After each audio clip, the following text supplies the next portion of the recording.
The boy hit the snow so hard his knees cracked against the frozen ground. He didn't stop. He grabbed the horse's bridle with both fists, small blue fingers shaking, and he screamed up at the stranger like his whole world was ending right there in the road. "Please, sir, don't leave! Please don't leave us!" 6 years old, barefoot, no coat in a Colorado blizzard, blood on his knees, and he would not let go. Before we go any further into Noah's story, I want to ask you something from the bottom of my heart. If you believe a child should never be thrown away, hit that subscribe button right now and tell me what city you're watching from today.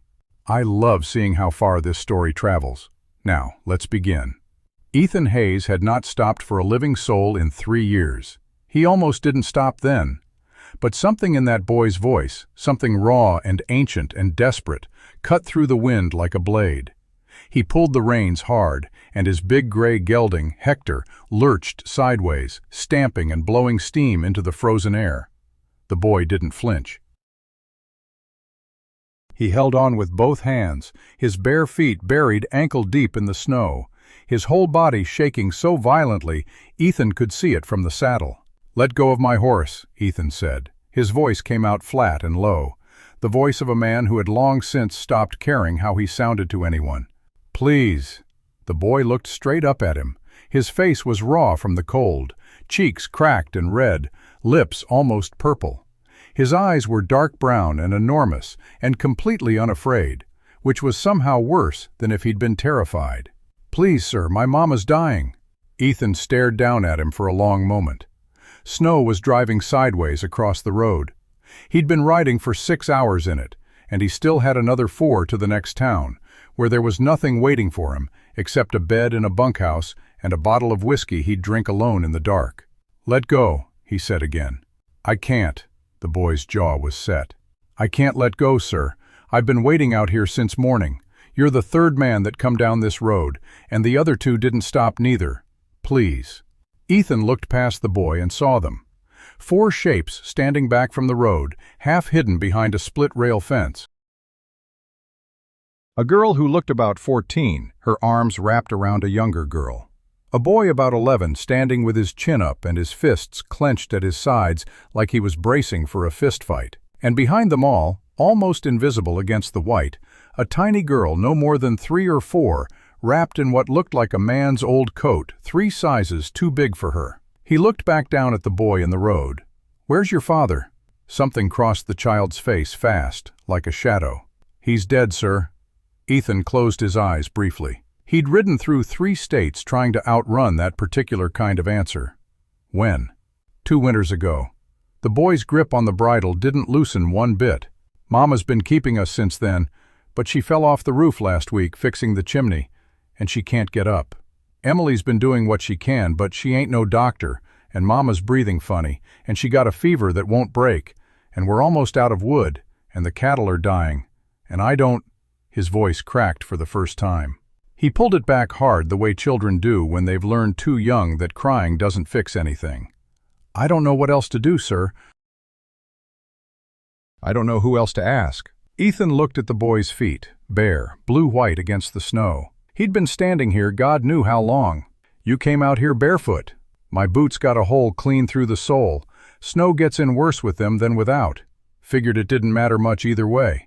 He said it matter-of-factly, like it was a perfectly reasonable thing for a 6-year-old to have decided. Ethan felt something move in his chest. He pressed it down hard the way he always did. "Son," he said, and even the word felt strange in his mouth, rusty from disuse. "I am not a doctor. I am not a good man. I am not somebody's answer to a prayer. You need to go back to your family and wait for somebody more suited to helping you than I am." The boy was quiet for a moment. Then he reached into the pocket of his thin jacket with one hand, keeping the other locked on the bridle, and he held something up. It was a pocket knife. Old bone-handled, worn smooth from years of use. The blade was nicked near the tip. It was not worth $2. "This was my papa's," the boy said. "It's the only thing of his I got left. I was going to keep it my whole life." His hand was steady, even though his arm was shaking from the cold. "But you can have it if you'll just come and look at my mama. That's all I'm asking. Just come and look." Ethan stared at that knife for a long time. He didn't want it. He didn't want anything. That was the whole point of the last 3 years. Strip away the wanting, strip away the needing, strip away the caring, until you were just a body moving from one place to the next, with no particular reason to stop. It was the only way he'd found to keep breathing after the fire. After Clara. After little May. May had been 4 years old. She'd had dark eyes just like this boy. He took the knife. He didn't know why. He'd think about that later in the weeks to come, and he still wouldn't have a clean answer. Maybe it was the boy's eyes. Maybe it was the steadiness in those small, frozen hands. Maybe it was just that 3 years of moving had made him so bone-tired of moving that any reason to stop felt like enough. He swung down from the saddle. "What's your name?" he said. The boy's whole body sagged with relief, but he pulled it back quick, like he didn't dare show too much of it in case Ethan changed his mind. "Noah. Noah Carter. How far is your ranch, Noah?" "Quarter mile, maybe. Back through them trees." "Then get on the horse." Ethan looked at the boy's feet again. "Right now. Up you go." Noah looked startled. "I can walk, sir. I didn't ask if you could walk." Ethan put both hands around the boy's waist and lifted him into the saddle before the argument could finish forming. Noah grabbed the saddle horn with both hands and looked down at him with an expression that was half surprised and half something much younger and much more fragile than he'd been letting on. Ethan took the reins and led the horse back toward the fence where the other children were standing. The oldest girl stepped forward first. 14, maybe 15. Tall and thin, with dark circles under her eyes that had no business being on a girl her age. She looked at Ethan the way someone looks at a door that might be locked, assessing, guarded, not quite daring to hope. "You're going to come," she said. "I'm going to look at your mother," Ethan said. "That's what I agreed to. My name's Ethan Hayes. I'm not a doctor." "I'm Emily," she turned to the others. "Ben, bring Lily. Hold Rose's hand." The boy called Ben stared at Ethan with dark, measuring eyes. He was 11 or 12, broad in the shoulders for his age, with the set jaw of someone who'd been practicing being older than he was. He didn't say anything. He picked up the little girl in the oversized coat and settled her on his hip, took the 8-year-old's hand, and started walking without a word. The 8-year-old, Lily, looked up at Ethan as she passed with an expression of pure, uncomplicated wonder. "I prayed for you," she said simply. Ethan didn't have an answer for that. He followed them through the trees. The Carter Ranch was in bad shape. He'd seen it from 100 yards away, and he didn't need any more information than what showed in the structure of things. The way a man who's spent enough years reading battlefields and broken country can read a homestead story just from the angle of its fences. This place had been fighting a losing battle for a long time. But he wasn't here to think about that. He was here to look at the woman. Emily pushed through the front door ahead of him. The interior was cold. Fire burned low in the hearth, not enough wood banked to last the night. He registered it and moved past it. On the narrow bed against the far wall beneath a pile of quilts, Grace Carter was lying still. She was younger than he'd expected, 30, maybe. Dark chestnut hair loose and damp against the pillow. Beautiful face even like this, pale and fever-flushed, with fine features that looked like they'd been made for a different kind of life than the one she'd ended up in. Her breathing was shallow and fast, and when Ethan put the back of his hand against her forehead, the heat coming off her skin was alarming. "How long has she been like this?" he said. 4 days. Emily stood close, watching his face for something. Verdict, news, some answer that would make sense of things. "She was conscious the first 2 days. She kept telling us she was fine. Then the fever came, and she stopped being able to stay awake." "Does she say anything about pain?" "Where?" "Her ribs. Her left side mostly. She said she thought she might have cracked something when she fell." Emily's voice was careful and controlled, and Ethan recognized it. The voice of someone who'd been the responsible one for too long and had learned to sound calmer than they felt, because there was nobody else to be calm. "I wrapped her with strips of an old sheet. Was that the right thing to do?" "That was exactly right," Ethan said. He heard a small exhale behind him. He didn't turn around. He examined Grace Carter as carefully as he could, which was not carelessly. He'd had 3 years of field medicine under a Union Army surgeon who'd believed that a good scout should be able to do more than fight. Cracked ribs at minimum. The fever was the real problem. He lifted the bandaging carefully, checked the bruising, pressed gently until he understood the shape of what he was dealing with. "She needs a doctor," he said. "There's a doctor in Silver Creek," Ben said from behind him. First words he'd spoken. 12 miles. Ethan straightened. "Roads passable?" "Roads are passable, but we ain't got a horse fast enough to make it there and back before dark. Our old plow horse could do it, but it'd be tomorrow morning at the earliest, and he's not shod right for the ice." Ethan looked at the boy. 12 miles. Hector could run it in under 2 hours in decent conditions. In this weather, maybe 3. "I'll go," he said. Emily made a sound, small and involuntary, like she'd been holding it for days. "You'll come back?" Noah said from beside the fire. He'd been quiet since they came inside, just watching. Now his eyes were fixed on Ethan with an intensity that was too adult for his face. "I'll come back," Ethan said. He wasn't entirely sure why he said it with that much certainty. Maybe because the boy deserved at least one person to be certain about something. He looked at Emily. "You've got enough water?" "Yes, sir." "Keep her cool, not cold. Cool. Wet cloths on her forehead. Change them every 20 minutes if you can. Keep her drinking if she comes around. Don't let the fire go out." He stopped. "How much wood do you have?" A pause. Too long. "Enough," Emily said. It wasn't. Ethan went back outside. There was a wood pile along the side of the house, or what was left of one. Maybe enough for the night if they were careful. He stood looking at the axe buried in the stump next to it, and thought about 12 miles of icy road in a blizzard, and a woman dying of fever in a cold house with not enough wood. He did a calculation in his head that didn't require much mathematics. He picked up the axe. "Mr. Hayes," he looked up. Ben was standing in the doorway. "You don't have to do that," the boy said, stiff, proud. "I can do it." "I know you can," Ethan said. "Go back inside with your sisters." Ben's jaw tightened. "I'm the man of this house." "I know that too." Ethan held the boy's gaze. "And the man of this house is needed inside right now to keep an eye on your mama and make sure your sisters don't panic. That's more important than wood. You understand?" Something complicated happened in the boy's face. The stubborn pride fighting with the exhaustion underneath it. The relief fighting with the shame of feeling it. Finally, he gave a short nod and went back inside. Ethan split wood until his arms burned. He wasn't thinking about anything in particular.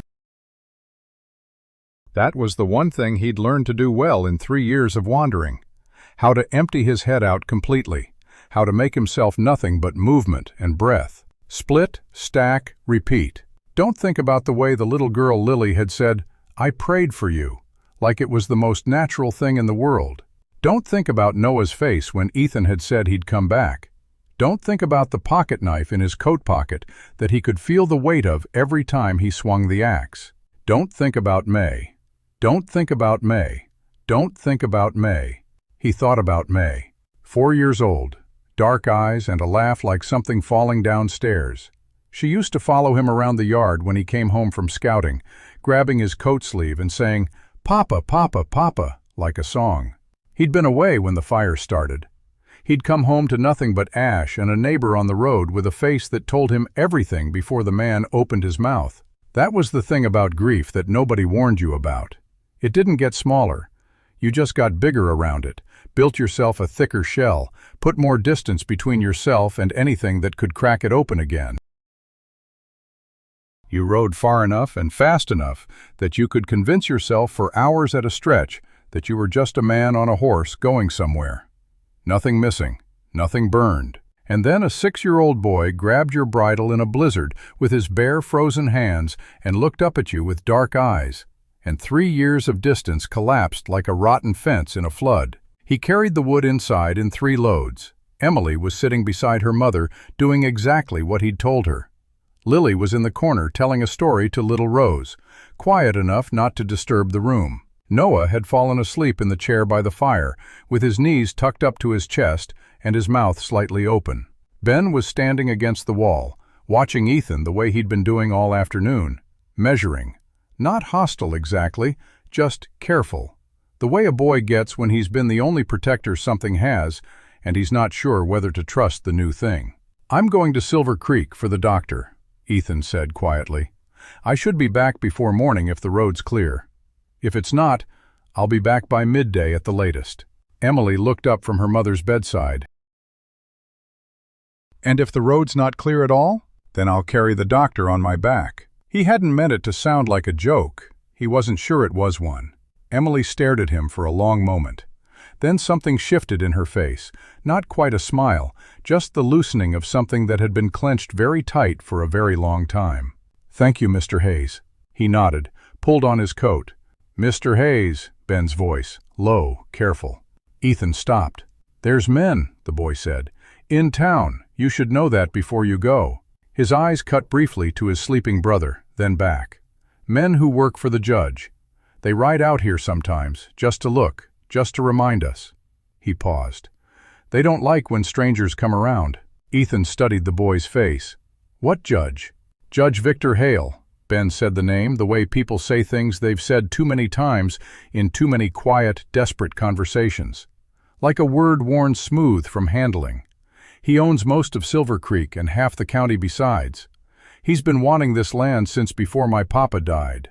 Something shifted in Ethan's chest. A different kind of shift than the boy in the blizzard had caused. Colder, harder. "Is that so?" he said. "Not a question." "Mama fought him in court twice," Emily said from the bedside. Her voice was still carefully quiet so as not to wake Noah. "Twice she beat him, or close enough, but he's got more money and more lawyers and more time than we have, and every year it gets harder. And now with her." She stopped, pressed her lips together. "Now with her sick." "Papa always said Hale was the one who wanted him gone," Ben said. "He just never could prove it." The room went very quiet. The fire crackled. Rose made a small sound, and Lily hushed her gently. "Your papa," Ethan said carefully. "How did he die?" Ben looked at him steadily. "They said it was an accident. Horse threw him. Out on the ridge in the dark. You believe that?" Another long silence. Then the boy said, very quietly, so that only Ethan could hear it, "No, sir. And neither does Noah. Noah was the one who found him." Ethan looked at the small, sleeping shape in the chair by the fire. 6 years old. Barefoot in a blizzard with his father's pocket knife and enough desperation to stop a stranger on a deserted road. Noah Carter, who hadn't slept peacefully in 2 winters, who had seen something the night his father died that he hadn't told anyone, who had stood in the road and held on with both hands because there was no one else left to hold on to. Ethan reached into his coat pocket and closed his fist around the old bone-handled knife. "I'll be back before morning," he said, and he walked out into the blizzard. Hector ran hard through the dark, and Ethan led him. The snow had eased to a thin scatter, cold and dry, and the road to Silver Creek was icy but passable, barely. Ethan leaned low over the horse's neck and thought about what Ben had said.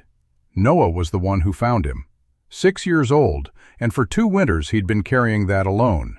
Silver Creek announced itself the way most frontier towns did. Lamplight bleeding yellow through frost-covered windows, the smell of coal smoke and manure, and something frying in a kitchen somewhere. It was past 9 o'clock. The main street was quiet, but not dead, and Ethan rode straight to the only building with a shingle hanging out front that read, "Dr. Caleb Marsh, Physician and Surgeon."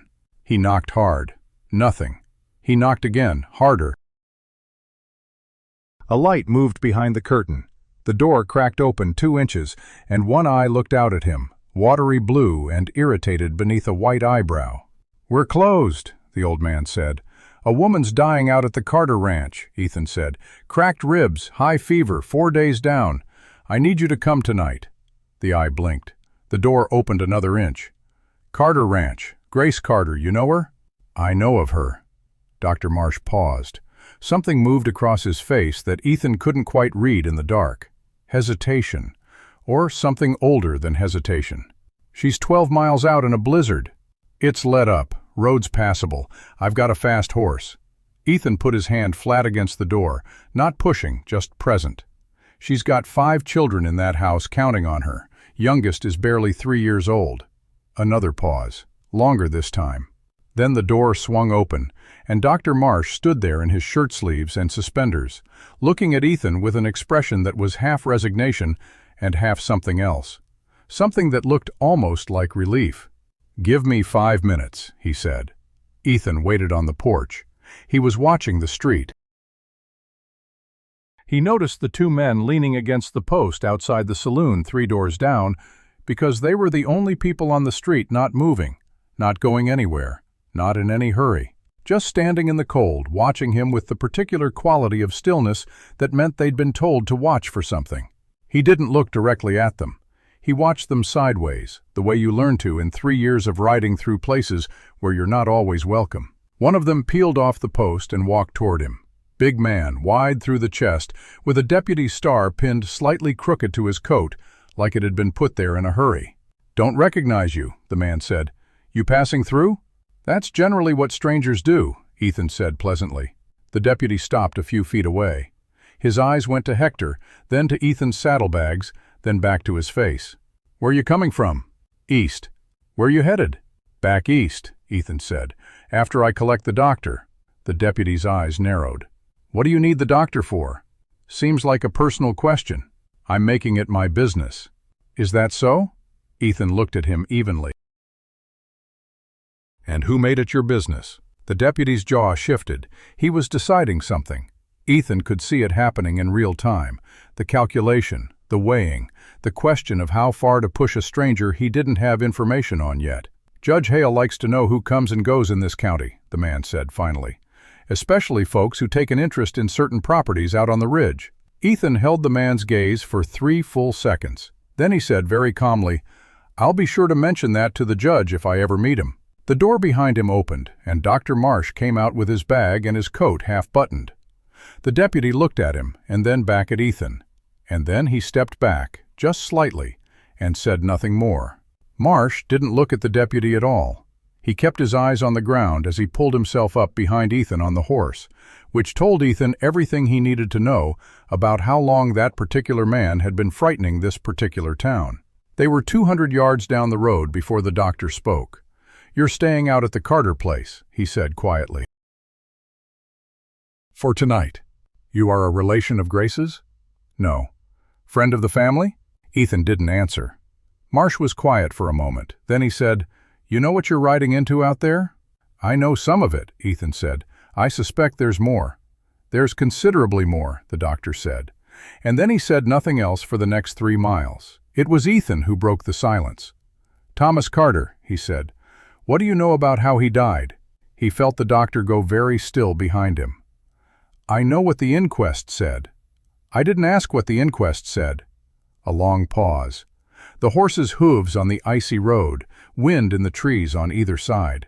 Then Marsh said very quietly, as if someone might be listening in the empty dark, "I examined the body." Ethan waited. "The inquest said it was a fall from a horse. Trauma to the head with impact against rock." Another pause. "I signed the paper." But Thomas Carter had been in my office 2 days before he died. He'd come to me in private. He said he'd been threatened. He said Judge Hale's deputy, a man named Cord Willis, had ridden out to the ranch and told him in plain language that if he didn't sell the land and take his family east, something bad would happen to one of his children. Marsh's voice had dropped to almost nothing. "I told him to go to the county sheriff. He said the county sheriff worked for Hale." Ethan stared at the dark road ahead. 2 days later he was dead, Marsh said. "And I signed the paper because I have a wife and 2 daughters of my own, and because I am not a brave man, Mr. Hayes. I never have been." His voice broke slightly on that last part. "But I've had to look at that family every time they come through town for 2 years, and look at those children, and I've had to live with what I did." Ethan thought about the boy in the road, the pocket knife. "I've been waiting out here since morning. You're the 3rd man that come down this road." The 3rd man. How many people had ridden past that child today? "What can you tell me about the land?" "Silver and copper. Survey was done 3 years ago, before Thomas died. Richest deposit in the northern county.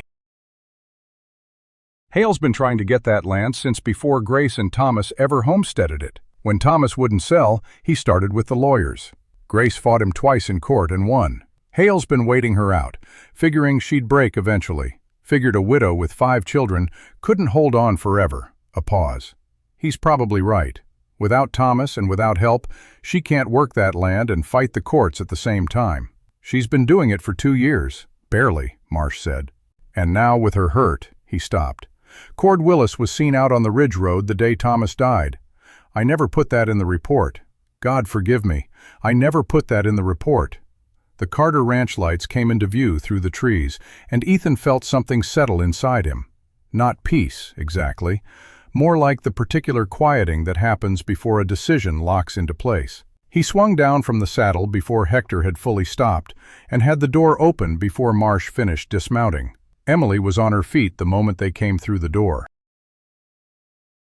Her eyes went straight to the black bag in the doctor's hand, and something in her face, something she'd been holding rigid for 4 days, finally came loose. She woke up, Emily said, about an hour ago. She's awake. Ethan stopped. The woman in the bed was looking at him. Grace Carter's eyes were dark brown, fever-bright, and sharply, unmistakably conscious.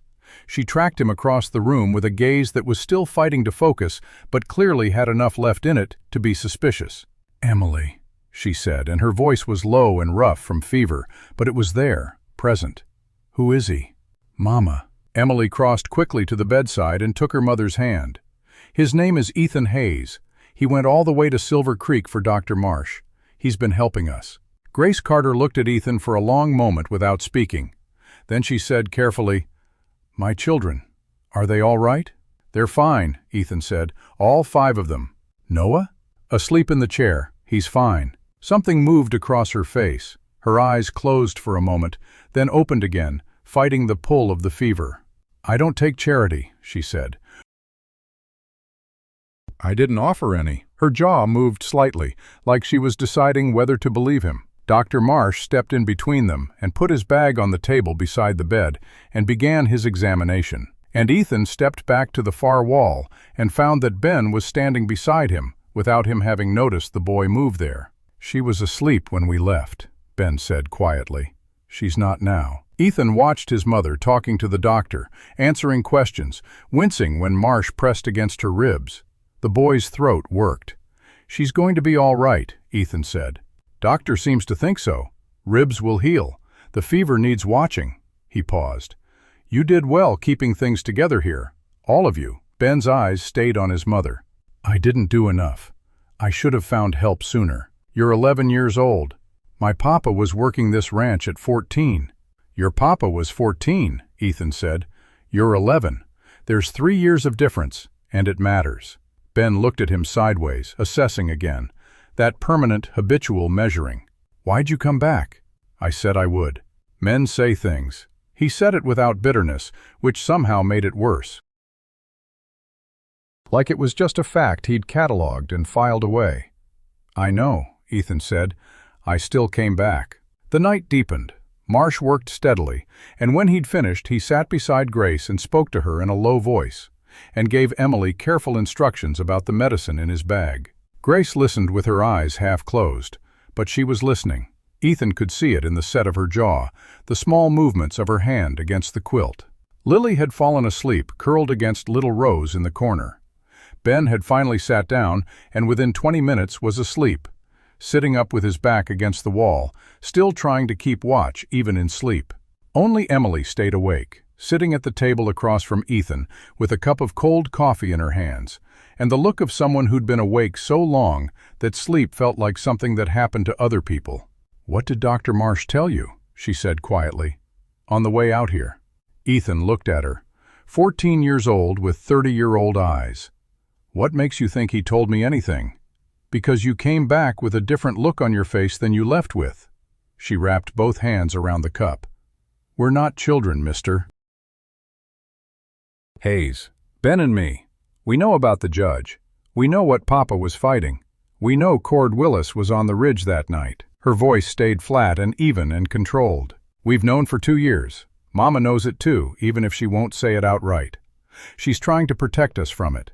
And you're telling me because you went out to Silver Creek and you came back," she said simply. "And because nobody else has done that in 2 years." Ethan set down his own cup. "That deputy on the street," he said. "Cord Willis, that'd be him. Big, wide shoulders, star sitting crooked." Her voice didn't change when she described him. That frightened Ethan more than if she'd flinched. He rides out here every 2 or 3 weeks, never does anything, just sits on his horse at the property line and looks. Mama says it's to remind us he can. Did she file any reports? Who would she file them with? Sheriff Dodds has been in Hale's pocket since before we were born. Papa tried to write to the federal land office the last winter before he died. He'd found something in the survey records about how Hale registered the mineral claim. Something that wasn't right. He never got to finish it. What happened to what he'd written? Emily's eyes went to the small trunk in the corner of the room, then back to Ethan. Mama kept everything, every paper, every journal, every letter he never sent. She's kept it all. She says someday it'll matter. Ethan followed her gaze to the trunk. From the chair by the dying fire, Noah made a sound, not a word, not a cry. Something between the two, high and sudden and sharp, like an animal catching a scent of something dangerous. His eyes flew open, and he was sitting upright in the chair, staring at the far wall with his whole body rigid. Emily was on her feet before Ethan had even registered the sound. "Noah! Noah! Hey!" She was beside him in 3 steps, hands on his shoulders. "It's okay. You're home. You're safe. Look at me." The boy's chest was heaving. His eyes were open but not quite seeing yet, still caught somewhere between sleeping and waking in whatever country the nightmare lived. Then his gaze found Emily's face, and he grabbed both her wrists and held on. "He was there," Noah said, barely a whisper. "It was just a dream. He was there, Emmy, that night. He was there before Papa fell." "I saw him." Emily's face went white. Ethan sat very still. "Willis," Noah said, and the way he said it, not loud, not dramatic, just quiet and absolutely certain, was the most frightening thing Ethan had heard in a very long time. "I saw Cord Willis there. I saw him talking to Papa. I saw them fighting, and then Papa—" He stopped, pressed his lips together hard, "and then Papa was gone, and Willis rode away, and I couldn't. "Shh," Emily pulled him close. "Shh, I know, baby." She held him tight. "I tried to tell Mama," Noah said into her shoulder. "She said I must have been confused. She said I was scared, and I was confused, and it was dark." "She was trying to protect you," Emily said. "I wasn't confused." Noah's voice came out very clear and very 6 years old and very certain. "I wasn't confused. I know what I saw." Ethan looked at the child's face over Emily's shoulder. The dark eyes, the set jaw, the absolute terrible conviction. 6 years old, and he'd been carrying Cord Willis's face in his head for 2 winters. Ethan reached into his coat pocket and held the old pocket knife in his palm for a moment. Just held it. Then he closed his fingers around it and looked at the trunk in the corner. Thomas Carter had found something in the survey records. He'd written letters he never sent. He'd tried to tell the truth, and a man had come to his property in the dark, and now he was in the ground, and his youngest son hadn't slept peacefully since. Ethan had ridden into this valley looking for nothing, intending to stay nowhere, meaning to remain invisible and uninvolved, and moving, always moving, because moving was the only way he'd found to keep going. He looked at Noah Carter, who was finally drifting back toward sleep in his sister's arms. He looked at the trunk in the corner with 2 years of evidence in it. He looked at the woman on the bed who had fought Victor Hale twice in court and won, and was still fighting even flat on her back with cracked ribs and a fever, who had looked him straight in the eye and said, "I don't take charity," before she even knew his name. He pulled his chair closer to the fire. He was not going anywhere. Ethan did not sleep that night. He sat in the chair by the dying fire, with Thomas Carter's papers spread across the kitchen table and the lamplight burning low, and he read everything, every journal entry, every letter started and never finished, every page of survey notes and land office records and hand-copied legal documents that Grace Carter had kept in that trunk for 2 years, because her dead husband had told her someday it would matter. Thomas Carter had been a thorough man, patient, methodical.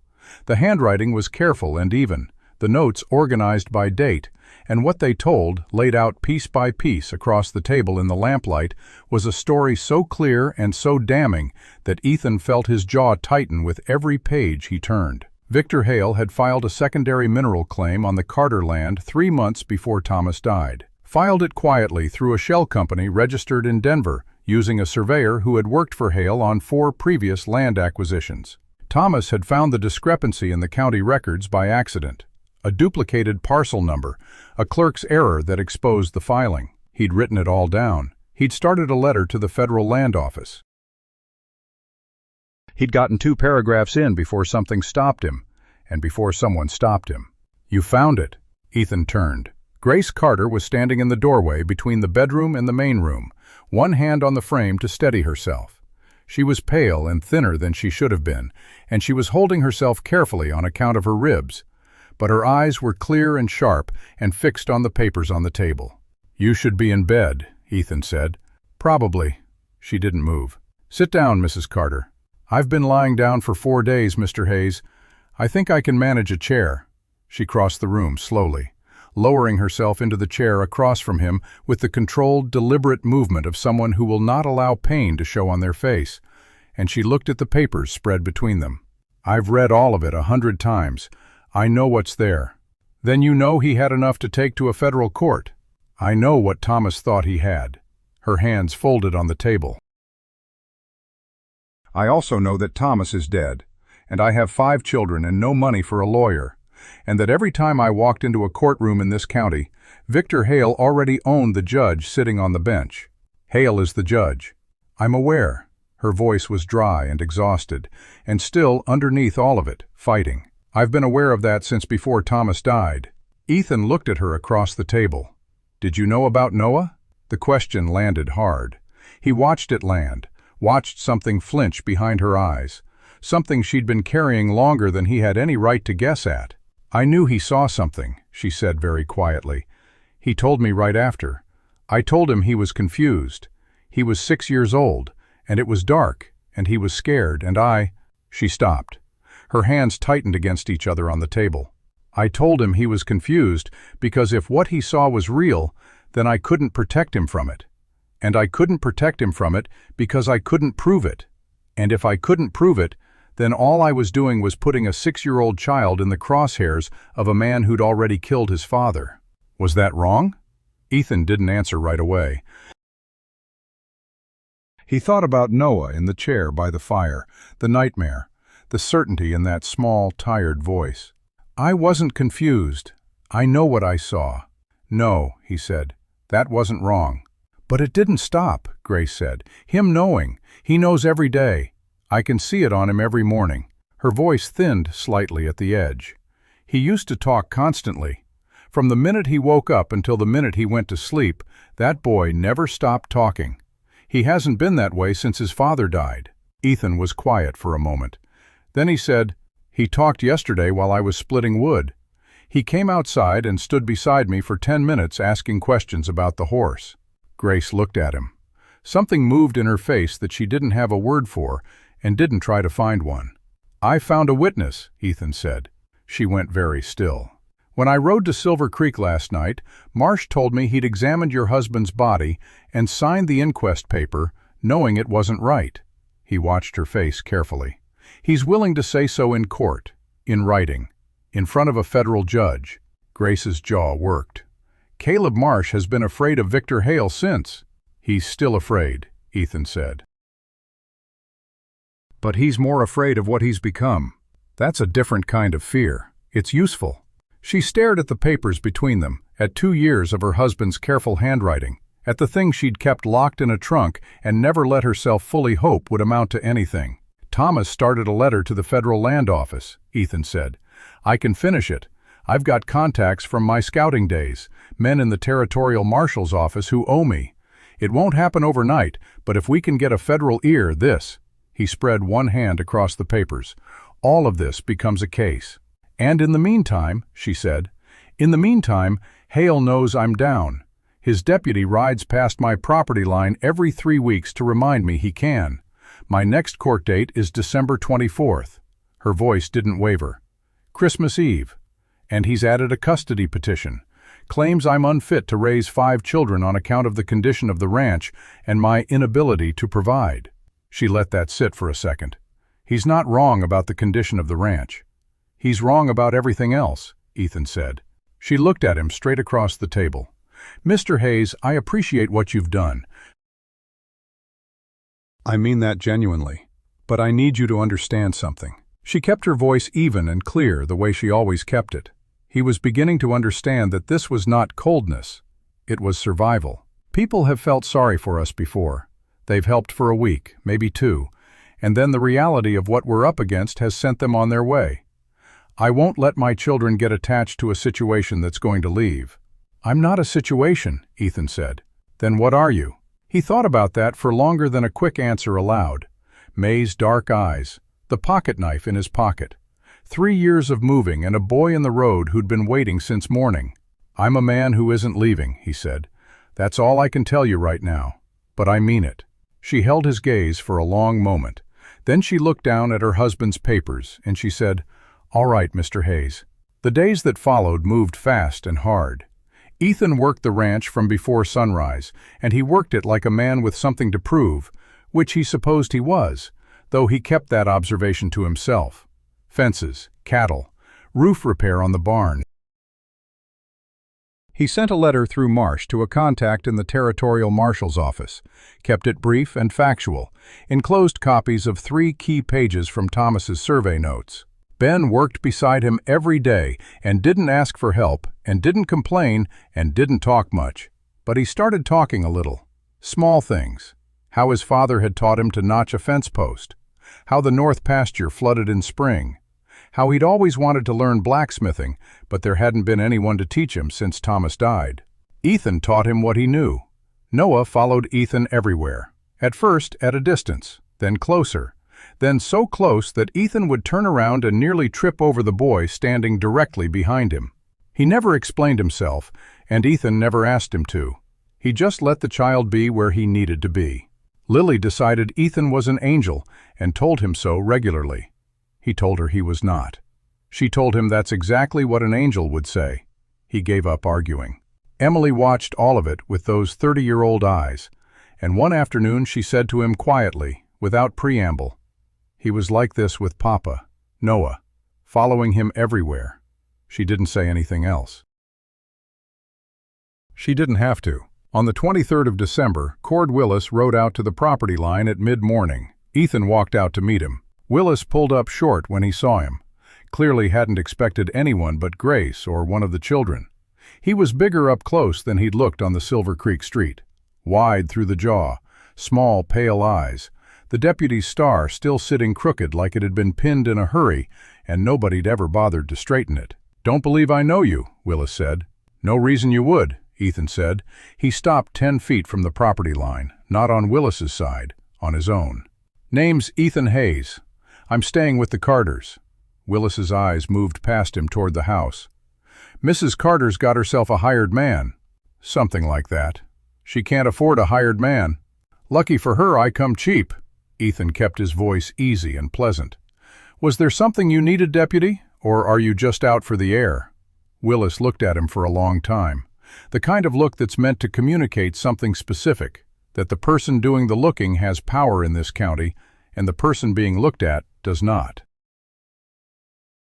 Court's tomorrow, Willis said finally. Christmas Eve. You might want to advise Mrs. Carter to come prepared to make a decision.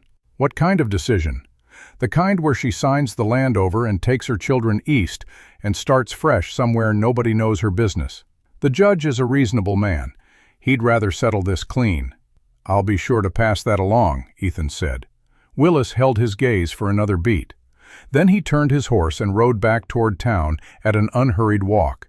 And Ethan stood at the property line and watched him go, and thought about a boy who'd been 6 years old, in the dark, watching this man and his father fight. He went back inside. Grace was dressed, standing at the table with her coat on, and her jaw set, and her ribs clearly still hurting, and not one single sign that she intended to let any of that matter. I heard, she said. You weren't supposed to be out of bed. And yet here I am. She looked at him. I'm going to that courthouse tomorrow. Yes, Ethan said.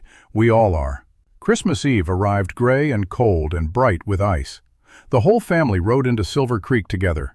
Grace on Hector, Ethan on the plow horse. Emily with Rose in front of her on the old mare. Ben, Noah, and Lily managing on their own.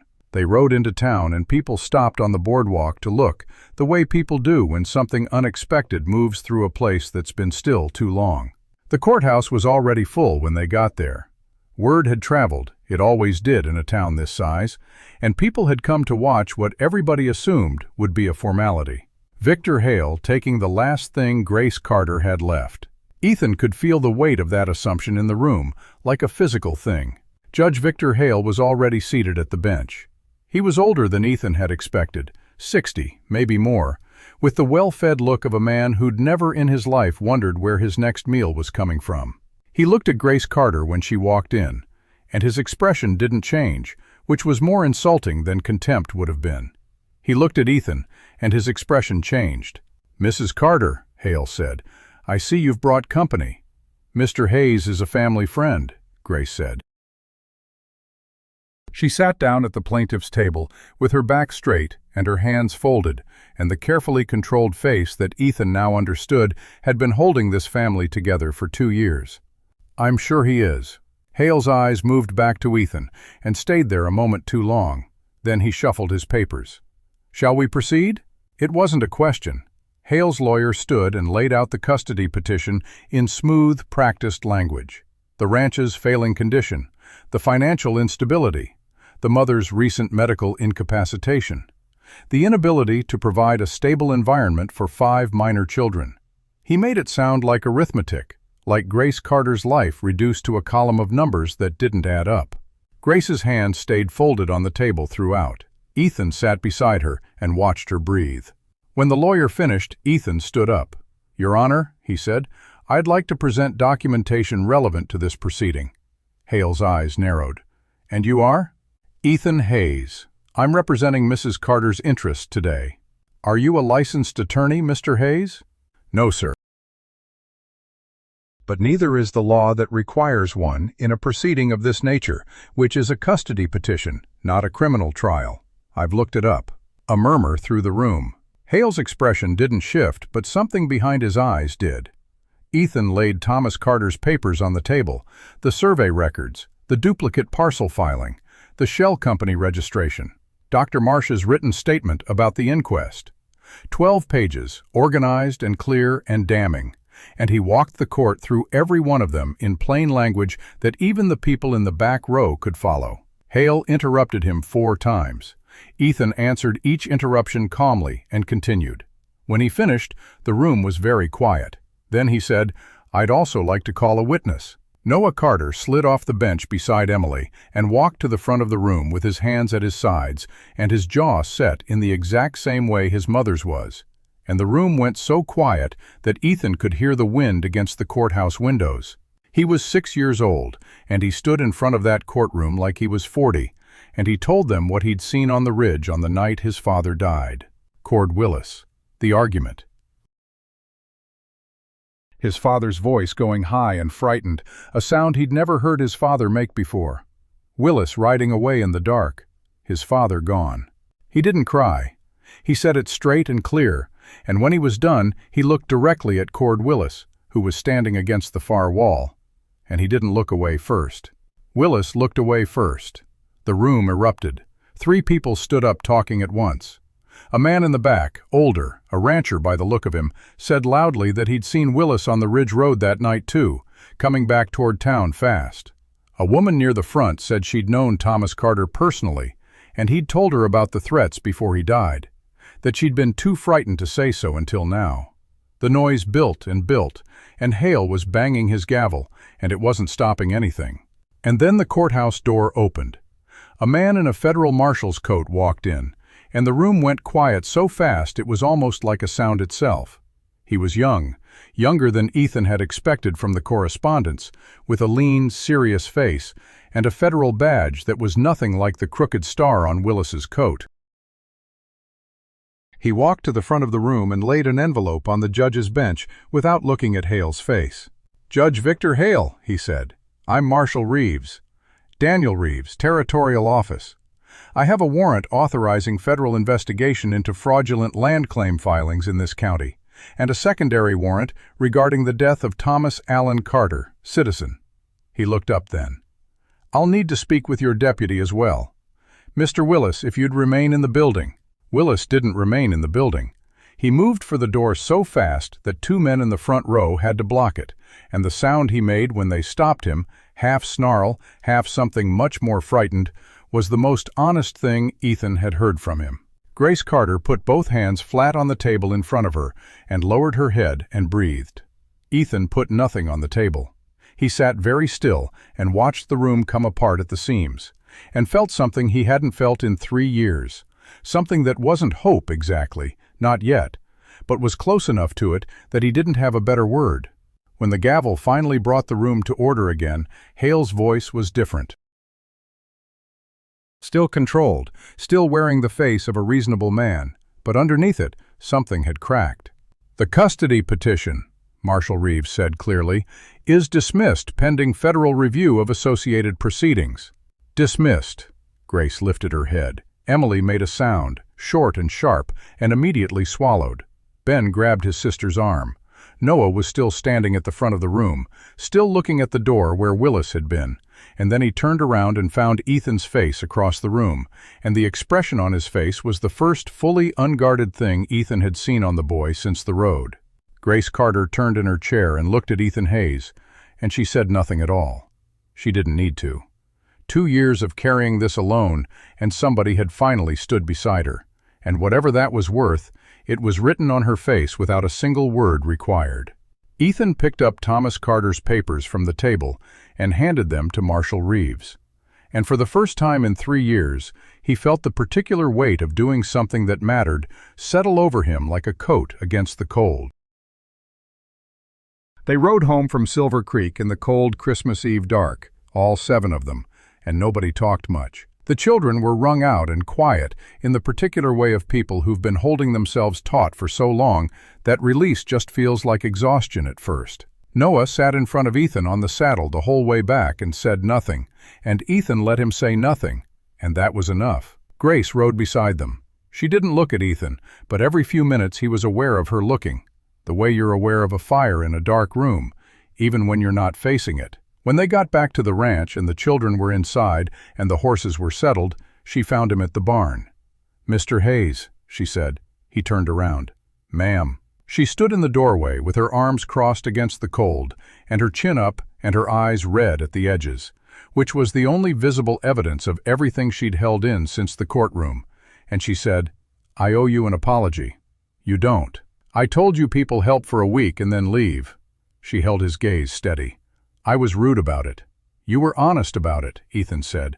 "There's a difference." She was quiet for a moment. Then, very quietly, not soft, just honest in the way she was always honest, she said, "Thomas would have liked you." He didn't have an answer for that. He held it carefully, the way you hold something fragile, and after a moment he said, "He sounds like he was a good man." He was. She uncrossed her arms. "Merry Christmas, Mr. Hayes."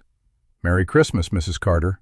She went back inside, and Ethan stood in the barn a while longer and looked at nothing in particular. January came in hard and stayed hard. The federal investigation moved at the speed that federal things always moved, slower than justice demanded, faster than Hale had counted on. Marshal Reeves sent word twice through the month. Willis was in custody in Denver awaiting trial. Hale had been suspended from the bench pending review. The fraudulent mineral claim had been formally challenged and flagged for federal arbitration. The Carter land was not going anywhere. When the first time Emily read that letter aloud at the kitchen table, Ben stood up and walked outside without a word. Ethan found him behind the barn 10 minutes later, standing with his back against the wall and his arms wrapped around himself, shaking with something that wasn't cold. He didn't say anything. He just stood near the boy and let it happen. After a while, Ben said in a voice scraped raw, "I kept thinking if I'd been bigger, if I'd been older, I could have done something. You were 9 when your father died. I should have been able to protect them." "Ben." Ethan waited until the boy looked at him. "You kept this family alive for 2 winters. You did that. That's not nothing. That's not even close to nothing." Ben's jaw worked. He looked away again. Papa used to say a man's job was to stand between his family and the hard things. Your papa was right, Ethan said, and you did that every single day in ways he'd have been proud of. He paused. But you're 12 years old. You're allowed to also just be 12. Ben made a sound that was almost a laugh and almost something else entirely. Then he scrubbed his face with both hands and straightened up and said, "You going to teach me that fence post technique tomorrow or not?" "First light," Ethan said.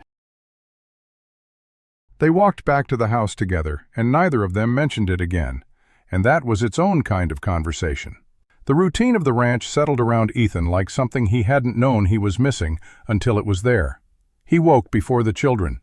He started the fire. He had coffee on by the time Grace came out of the bedroom, and she would pour herself a cup without asking and stand at the window for a few minutes before the day started. And he would sit at the table with his own cup, and they would be quiet together in a way that felt nothing like loneliness. It was the most startling thing that had happened to him in 3 years. He noticed it the way you notice something that has been there for a while before you find the right word for it. Not a dramatic realization, nothing like that. Just the quiet, incremental understanding that somewhere between the blizzard and the courthouse and the mornings with the coffee and the fire, this house had stopped feeling like a place he was staying and started feeling like something else. That frightened him considerably.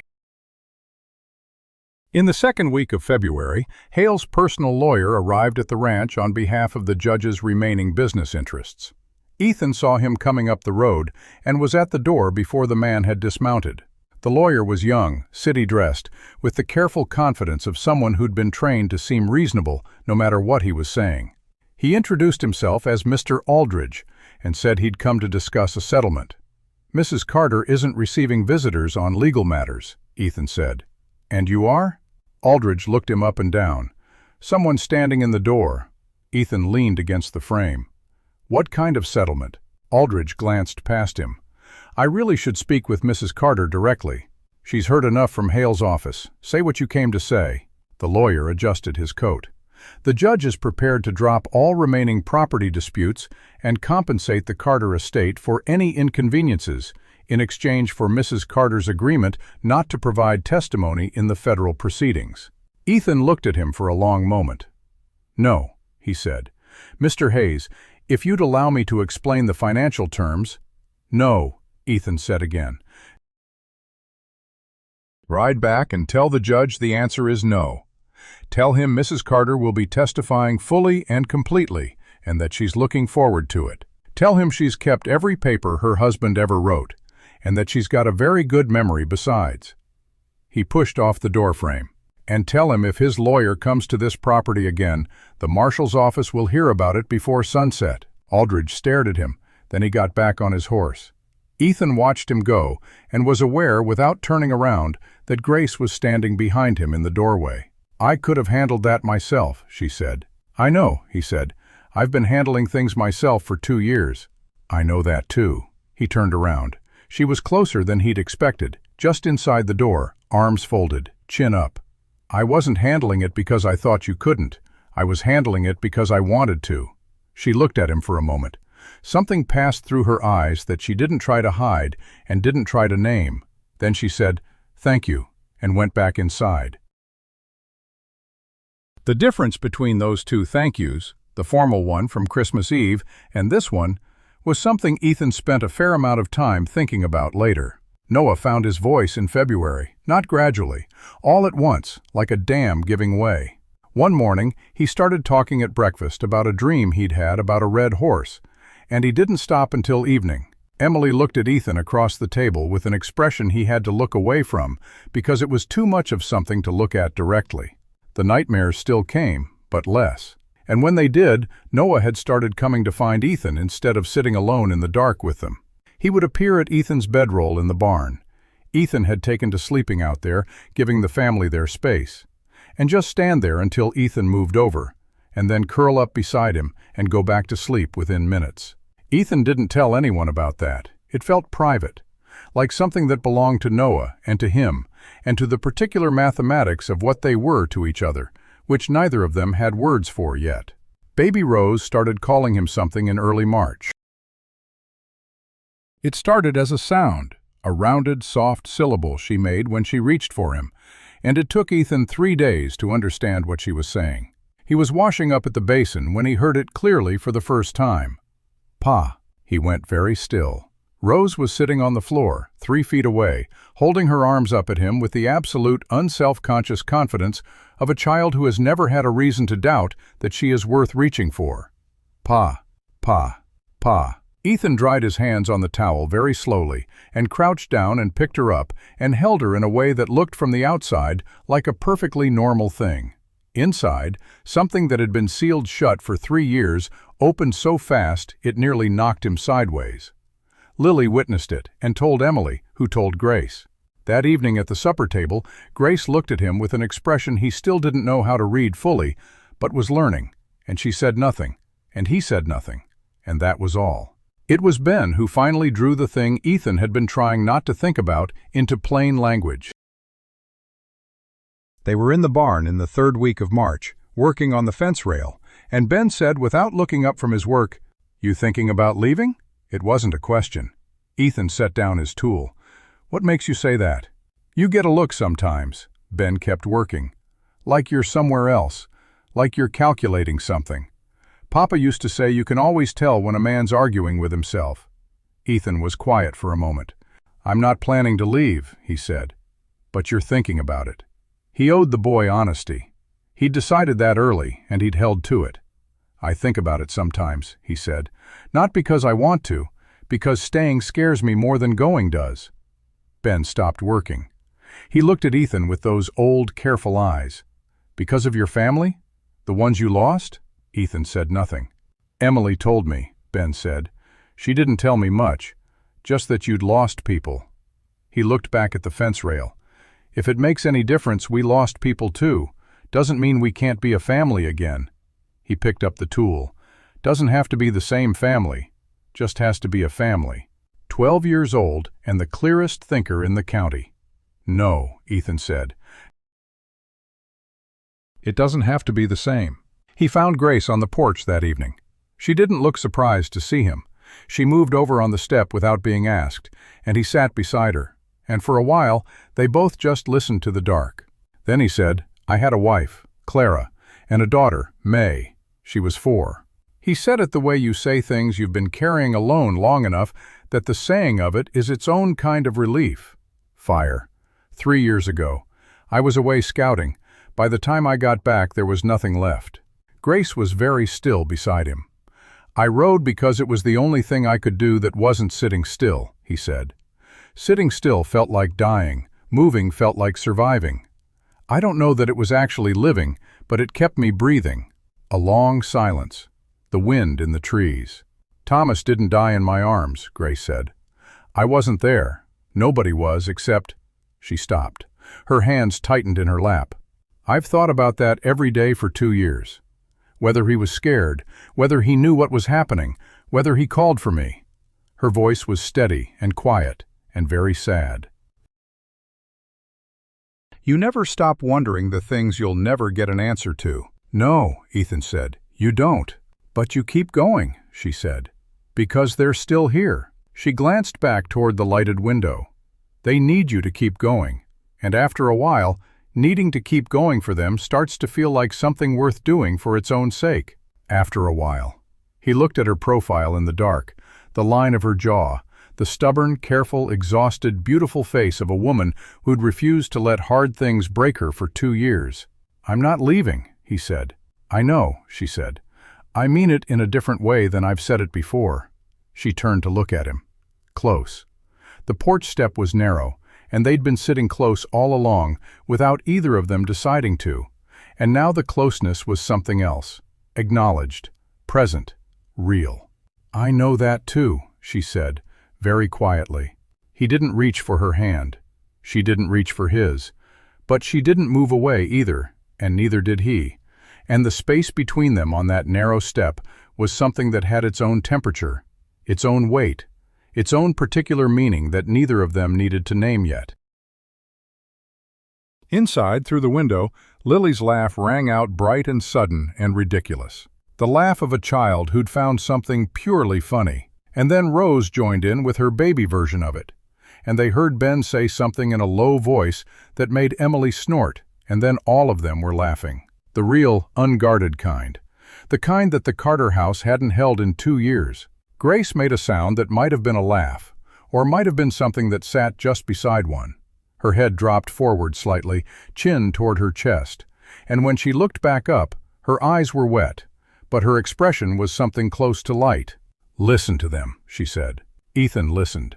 He let it fill the space behind his ribs that had been empty for 3 years. It fit there. That was the astonishing thing. It fit exactly. Spring was coming. He could feel it in the way the cold had thinned, the way the mud had started showing through the snow in patches near the south fence, the way the cattle had started moving differently, more forward, more interested in something beyond the next hour. The ranch was not fixed. It was not easy. The federal case would drag on for months, and Grace would have to testify, and there would be more lawyers and more letters and more difficult days before any of it was finished. But the land was theirs. The children were safe. Willis was in a cell in Denver, and Hale was off the bench, and Caleb Marsh had slept better since January than he had in 2 years, by his own admission. And in this house, right now, tonight, 5 children were laughing. Ethan Hayes, who had believed since a night 3 years ago in the ash of everything he'd loved that God had finished with him, sat on a porch step in the dark next to a woman who didn't take charity and didn't break and didn't give up. And he thought about a boy with dark eyes and his father's pocket knife, who had stood in a blizzard and refused to let go. He reached into his coat pocket. The knife was there, same as always. He ran his thumb along the worn bone handle. He did not think he would be giving it back, but something told him Noah would understand. Spring came to the Carter ranch the way it always comes to hard country, not gently, not all at once, but in arguments. A warm day followed by 3 cold ones. Mud that froze overnight and thawed by noon. The cattle pushing south toward the new grass, only to get caught in a late squall and have to be driven back. It was messy and stubborn and alive, and Ethan worked it every day with Ben at his shoulder and Noah underfoot. And the feeling in his chest that had been growing since February was becoming something he couldn't pretend was anything other than what it was. He was happy, quietly, carefully, with one eye always on the door out of long habit, but happy. The letter from Marshall Reeves arrived on the 2nd Thursday of April, addressed to Grace Carter, delivered by a rider from Silver Creek, who handed it over with the particular solemn expression of someone carrying news they know is significant. Grace read it at the kitchen table with all 5 children present, because she had stopped keeping things from them back in January and intended to go on that way. When she looked up, her face was doing something complicated and trying not to. "Cord Willis," she said, "convicted of murder in the 2nd degree, sentenced to 25 years in the federal penitentiary in Denver." She set the letter down. Victor Hale has been formally disbarred and indicted on 4 counts of fraud and 1 count of conspiracy in the death of Thomas Carter. Trial begins in September. The room was quiet for exactly 3 seconds. Then Lily screamed, not in fear, in pure release, and launched herself at Grace with both arms. Rose copied her without understanding why. Emily put both hands over her mouth and made a sound behind them that was half laugh and half sob and entirely real. Ben stood up from the table and walked directly to Ethan and put his hand out like a man and said, "Thank you." Ethan shook it, firm and straight, man to man. "You did the hard part," he said. 2 years of it." Ben's throat worked. He nodded once and sat back down, and nobody made any comment about the fact that his eyes were wet, because they all had the same problem. Noah hadn't moved. He was sitting at the end of the table with the letter in front of him. Grace had slid it to him without being asked, and he was reading it with his finger tracing the lines the way he did when he was making sure something was real. 25 years, he said. "That's right," Ethan said. "He'll be old when he gets out." "Very old." Noah looked up. "Good," he said with a 6-year-old's perfect, uncomplicated clarity. Then he slid the letter back to Grace, picked up his fork, and went back to his breakfast. Grace caught Ethan's eye across the table, and for the first time since he'd known her, she smiled. Not the controlled, careful expression she used for managing things. Not the tired, near smile of someone who's been holding too much for too long. A real one, open and unguarded, and briefly, wholly young. He looked away before he did something foolish with his own face. The ranch work that spring had a different quality to it. Not easier, the work was the same, but lighter in some way that Ethan couldn't quantify. Ben learned to notch and set fence posts without being shown twice. He learned the cattle by name before Ethan did, which Ethan told him, and which made him stand 2 inches taller. He asked about blacksmithing with increasing specificity, and Ethan started making inquiries with the smithy in Silver Creek about an apprenticeship for fall. Emily, freed from the constant emergency of the last 2 years, became 17. It happened almost overnight.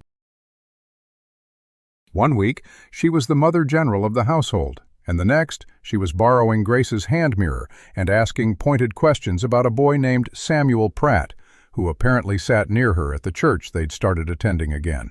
Grace handled this development with the straight face of a woman who had been waiting for it, and Ethan handled it by finding urgent work to do on the far side of the barn. Lily remained convinced he was a divine emissary of some kind and had begun compiling a list of evidence. He had stopped arguing with her about it. The list was now 4 pages long. Rose said, "Pa," with increasing frequency and volume, and had begun grabbing his hand when they walked anywhere, which was simply something that happened now, and which Ethan had accepted with the same quiet inevitability with which he'd accepted everything else about this family. Not fighting it, not naming it, just letting it be true. He and Grace had not spoken again the way they'd spoken on the porch in March, but something had changed in the air between them that both of them were aware of, and neither of them was in a hurry to disturb. It was there in the morning coffee, in the way she handed him things without asking, in the way he knew without being told when she needed the room to herself and when she didn't, in the way she laughed sometimes at something he said, not the polite acknowledgement of a joke, but the real thing, sudden and unplanned, and the way she looked almost surprised by herself when it happened. It was a Tuesday in late April, when the thing that had been building finally broke open, and it broke open not between them, but because of Ben. Ethan was behind the barn sharpening tools when he heard raised voices from inside the house.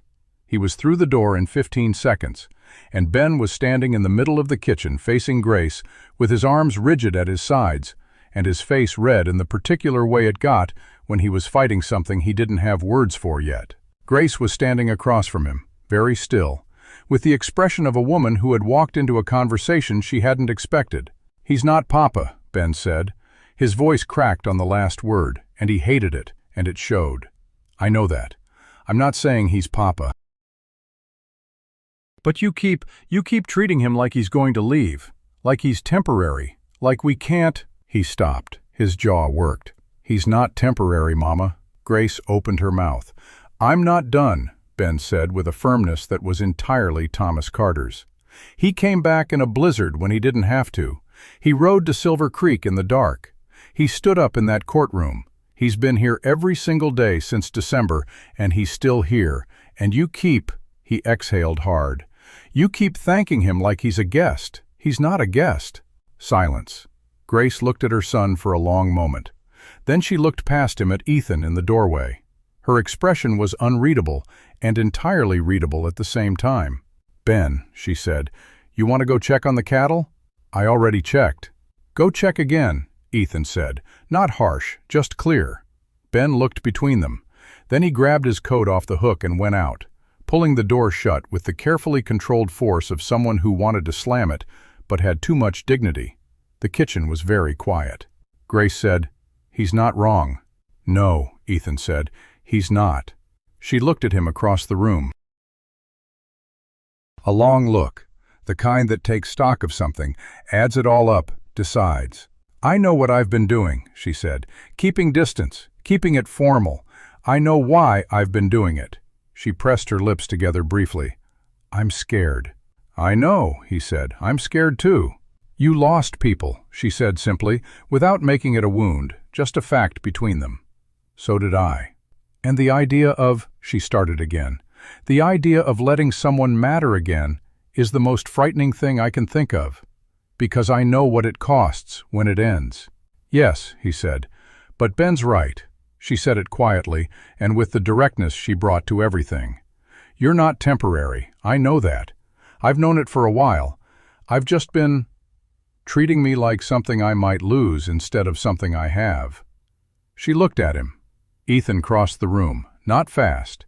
He stopped 2 feet from her, and she didn't step back, and they stood that close and looked at each other the way people do when they're saying something for which there are no adequate words, and they both know it. He reached out and took her hand, just that. Her hand in his, both of them slightly rough from work, both of them warm. She didn't pull away. She looked down at their hands, and then back up at him, and she said very quietly, "Thomas would have liked you. I told you that before. I meant it." "I know you meant it," he said. "That's why it mattered." She squeezed his hand once, tight, and let go, and that was enough. For now, that was enough. That evening, a secondary document arrived from Marshal Reeves's office, something nobody had been expecting. It was a deed amendment, formally signed and federally processed, confirming the Carter land boundaries in full, and adding a notation that the mineral rights beneath the property were legally and solely vested in the estate of Thomas Allen Carter and his surviving heirs. It was done. Completely, formally, irreversibly done. Ethan read it twice to make sure he understood it correctly. Then he handed it to Grace and watched her read it, and watched the moment it landed, the very moment when 2 years of fighting reached its end, and she finally understood that she had won. She sat at that table for a long time holding the paper. She didn't cry. She was Grace Carter, and she didn't cry easily, and that was simply who she was. But when she finally set the document down, she put her hand flat on it and kept it there. And Ethan understood that she was holding something real, proof that it had mattered, that Thomas had been right, that she had been right, that the fighting had been worth it. "It's ours," Emily said from across the table. Her voice was barely above a whisper. "It always was," Grace said. "Now everyone knows it." The warm evening that followed was the kind that comes in late spring when the air finally decides to cooperate, soft and cool and smelling of something growing. The children were upstairs, and the house was full of the kind of noise that only happens when people feel safe. Something thumping. Lily's voice raised in argument with Ben about something entirely unimportant. Emily's laughter cutting over both of them. Rose banging on something with what sounded like a wooden spoon.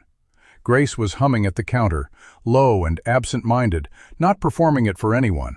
Just the sound of a person whose mind had finally found enough room to wander into something pleasant. Ethan was at the kitchen table with a piece of wood and his knife, working on something he'd been working on for 2 weeks in spare minutes when nobody was watching. Rose had broken her only doll back in February. One of those small household disasters that gets smoothed over in the moment, but lingers. He was not a skilled woodcarver, but he was patient, and he had time, and the shape was finally becoming what he'd intended. He was almost finished when he heard small feet on the stairs. Noah appeared in the kitchen doorway in his nightshirt, hair pushed sideways from the pillow, with the look of a child who'd been lying awake working up to something. Ethan kept carving. "Thought you were asleep." "I was thinking," Noah said. "About what?" The boy crossed the kitchen and stopped beside the table and looked at what Ethan was making. "Is that for Rose?" "It is." Noah watched him work for a moment. The small, curved blade moving carefully around the doll's arm. Grace's humming filling the quiet behind them. "Mr. Hayes," Noah said. "Mm-hmm." A pause. A significant one. Ethan could feel the weight of something being said and taken back and said again in the boy's head before it reached his mouth. He set the knife down and gave Noah his full attention. The boy was looking at the table. Then he looked up, and the dark eyes were steady and clear, the same way they'd been in the road in the blizzard, that particular quality of certainty that had been the thing that stopped Ethan in the first place. "Can I call you Dad?" The word hit him in a place he'd thought was sealed for good. Not painfully. That was the thing that surprised him later when he thought about it. Not painfully at all. Like light through a window he'd forgotten was there. He didn't answer right away. He owed the boy a real answer, not a quick one. "Your papa was Thomas Carter," he said. "He was a good man. He loved you. Nothing changes that, and nothing ever will. Noah nodded. He knew this. He was 6, not stupid. But yes, Ethan said, you can call me Dad. Something happened in Noah's face that was too many things at once to name. He climbed up into the chair beside Ethan without being invited, the way he always did, settled himself in with his knees tucked up and leaned slightly against Ethan's arm. Okay, he said, like it was simple, because for Noah Carter it was. Grace had stopped humming. Ethan didn't look at her. He picked up the knife and went back to the doll, and after a moment she started again, the same song, a little fuller than before. From upstairs, Lily let out a peal of laughter that cascaded into a second and a third, until all three of them were laughing at something that had nothing to do with anything down here. The bright and careless laughter of children who feel safe enough to be loud about it. Rose's little voice joined them, wordless and delighted, adding her own note to the sound the way she always did, following the ones she loved into wherever they were going. Ben's voice said something low and dry, and Emily shrieked, and the laughter doubled. Ethan felt Noah shaking beside him with his own silent version of it. Shoulders trembling, face pressed against Ethan's arm so he could muffle it. He set the finished doll on the table. The morning after that night, Ethan woke before dawn in the barn to the sound of something that didn't belong. A horse, but not one of theirs. He was on his feet with his boots on before he was fully awake, and he was at the barn door in time to see a rider disappearing down the road toward Silver Creek. No lantern. Moving fast. He stood there in the cold and watched until the shape was gone, and then he walked the perimeter of the property, every fence line, every building. Nothing was touched, nothing was taken. But something had been left. A single piece of paper nailed to the gatepost at the main entrance. He pulled it off and read it by the light of the rising sun. September is a long way off. Be careful who you trust. There was no signature. There didn't need to be. He folded the note and put it in his pocket and stood at the gate for a long time. He thought about Hale's lawyer and the settlement offer. He thought about Cord Willis in his cell in Denver. He thought about the trial in September and all the ways a man like Victor Hale could still reach out from a suspended bench and cause damage. He thought about 5 children sleeping in a house 100 yards away, and a woman who had just started to believe she was safe. He went inside and put the note on the kitchen table without saying anything. Grace came out of the bedroom, saw his face, saw the paper, and picked it up. She read it once. Then she read it again. Who left this? I don't know. Someone who wants us to know they're watching. She set the note down. Her hands were steady. We knew they would. I know. Doesn't make it easier to see it written out. No, he said, it doesn't. The children came down one by one, and breakfast happened the way it always did, and nobody mentioned the note. But Ethan noticed that Grace checked the door latch 3 times before she sat down. He noticed that Ben kept looking out the window while he ate. He noticed that Noah, who had been sleeping through the night for weeks, was quiet at the table and didn't finish his eggs. The day passed. Work got done. But there was a tension underneath it that hadn't been there before. A thread pulled tight that ran through every conversation, every glance, every moment of quiet. Ethan found himself standing at the property line as the sun went down, looking toward the road to Silver Creek. He didn't know what he was looking for. A sign, a shape, a movement that didn't belong. He stood there until the light was gone and the stars came out, and then he walked back to the house and checked every lock and every window before he went to the barn. He did not sleep well. The next morning he was splitting wood before sunrise when he heard footsteps behind him. He turned. Grace was standing there in her coat, a cup of coffee in each hand. She handed him one without speaking. He took it. She stood beside him and looked out at the pale horizon. I've been thinking, she said. About what? About what happens if they try again. If someone comes here when you're not around. If. I'm not going anywhere, he said.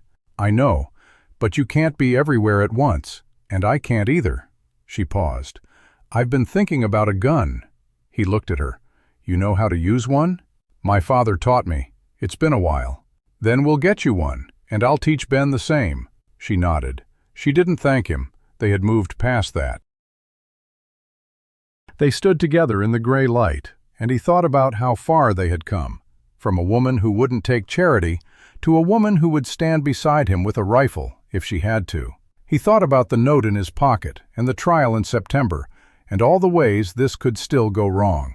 But he also thought about Noah calling him Dad, and Rose grabbing his hand, and Lily's 4-page list of evidence, and Ben's steady eyes measuring him and finding him acceptable. He thought about the way Grace had looked at him when she said Thomas would have liked him. He drained his coffee and handed her the cup. "I'm going to ride into town today, talk to Marsh, see if he's heard anything, maybe send another letter to Reeves." "Be careful." "I will." She looked at him for a moment longer than necessary. Then she turned and went back inside, and he went to saddle Hector. The ride to Silver Creek was uneventful. The town was waking up slowly, and he saw no sign of the deputy or any of Hale's men.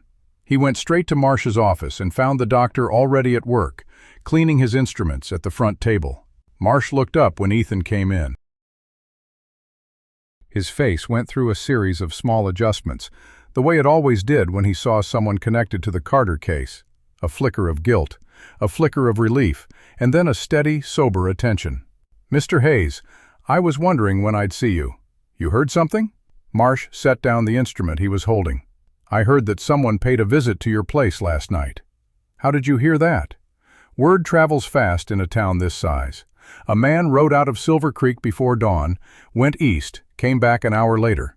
"People notice." He paused. "People also notice the note on your gate." Ethan felt his jaw tighten. "That fast?" "Faster." Marsh motioned for him to sit. "There's something else. I had a patient yesterday, a woman whose son works at the telegraph office. She mentioned a message that came through from Denver, addressed to a firm in Silver Creek, the law firm that represented Hale's interests before he was suspended." "About the trial?" "About the trial. The message requested that certain documents be prepared for a counterfiling. The nature of the filing wasn't specified, but the tone of the request was described as urgent." Marsh looked at him directly. "Hale may be suspended, but he's not finished. He's got money, and he's got people who still owe him favors. The trial in September is going to be a fight." Ethan leaned back in his chair. "I didn't expect anything less. You should also know that Cord Willis's conviction is being appealed. His lawyer filed the notice 2 days ago. The grounds are procedural, something about the admissibility of testimony from a minor." "Noah." "Yes." The room went very quiet. Ethan could hear the clock ticking on Marsh's shelf, the crackle of the fire in the stove, the distant sound of a wagon passing in the street. "They're trying to get him out," Ethan said. "They're trying to get the conviction overturned. If they succeed, Willis walks, and if he walks, he'll come back here. And if he comes back here, he'll want to finish what he started." Ethan stood up. "Then we make sure the conviction sticks." "How?" "I don't know yet, but I'm not going to sit here and let that boy be put through this again." Marsh looked at him for a long moment. "You've changed, Mr. Hayes." "The man who showed up at my door in December wouldn't have said that. The man who showed up at your door in December didn't have anything to fight for. And now?" Ethan thought about a kitchen full of laughter, a 6-year-old boy who had asked to call him Dad, a woman who had squeezed his hand and let go, and smiled in a way that meant something. "Now I do," he said. He rode back to the Carter ranch with the sun high overhead, and a cold weight settled in his chest. The sky was clear, and the air was warm, but he couldn't shake the feeling that something was gathering on the horizon, something that would test everything they had built in the months since the blizzard. He pulled up at the gate and sat there for a moment, looking at the house, smoke rising from the chimney, a piece of laundry flapping on the line, Rose's voice singing something shapeless and joyful from the yard. He had found a family. He had found a reason to stay, and there were people who wanted to take it all away. He clicked his tongue and rode forward, and as he dismounted in front of the barn, he saw Noah running toward him with a handful of wildflowers held out like an offering. "Dad!" the boy shouted, and the word hit Ethan the same way it had the night before, like light through a window he'd forgotten was there. "Look what I found for Mama!" Ethan crouched down and took the flowers, crushed and wilting and perfect. "She's going to love them," he said. Noah beamed, and Ethan Hayes, who had ridden into this valley with nothing and found everything, straightened up and looked toward the road where the rider had disappeared the night before. His hand went to his pocket, where the note sat folded beside the old bone-handled knife. September was a long way off, but he would be ready. The flowers went into a jar on the kitchen windowsill, and Grace touched them with her fingertips like they were something precious. She didn't say anything, but the way her hand lingered on the jar told Ethan everything he needed to know. Noah watched her with that same steady, waiting look he used for everything. And when Grace finally turned and smiled at him, the boy let out a breath he'd been holding since he ran across the yard. Ethan waited until the children were occupied before he told Grace what Marsh had said. He found her in the pantry, counting stores, her lips moving silently as she tallied the last of the flour and dried beans. She was wearing a faded blue dress with a patch on the elbow, and her hair was coming loose from its pin, and she looked so completely like she belonged here that it stopped him in the doorway. "They're appealing the conviction," he said. Her hand stopped moving over the flour sack. She turned, and her face did that thing it always did when bad news arrived, the careful smoothing of every visible emotion into a surface of calm control. She set down the sack and wiped her hands on her apron. "Willis's lawyer. Grounds of improper testimony from a minor." "From Noah." "Yes." She stood very still. The pantry was small and close, and the light coming through the half-open door cut a narrow bar across her face. "They're going to make him testify again. If the appeal goes through. If not, the conviction sticks and Willis stays in Denver. But Marsh also told me that Hale's people have been sending messages from Denver to a law firm in Silver Creek. They're preparing a counterfiling for the trial in September.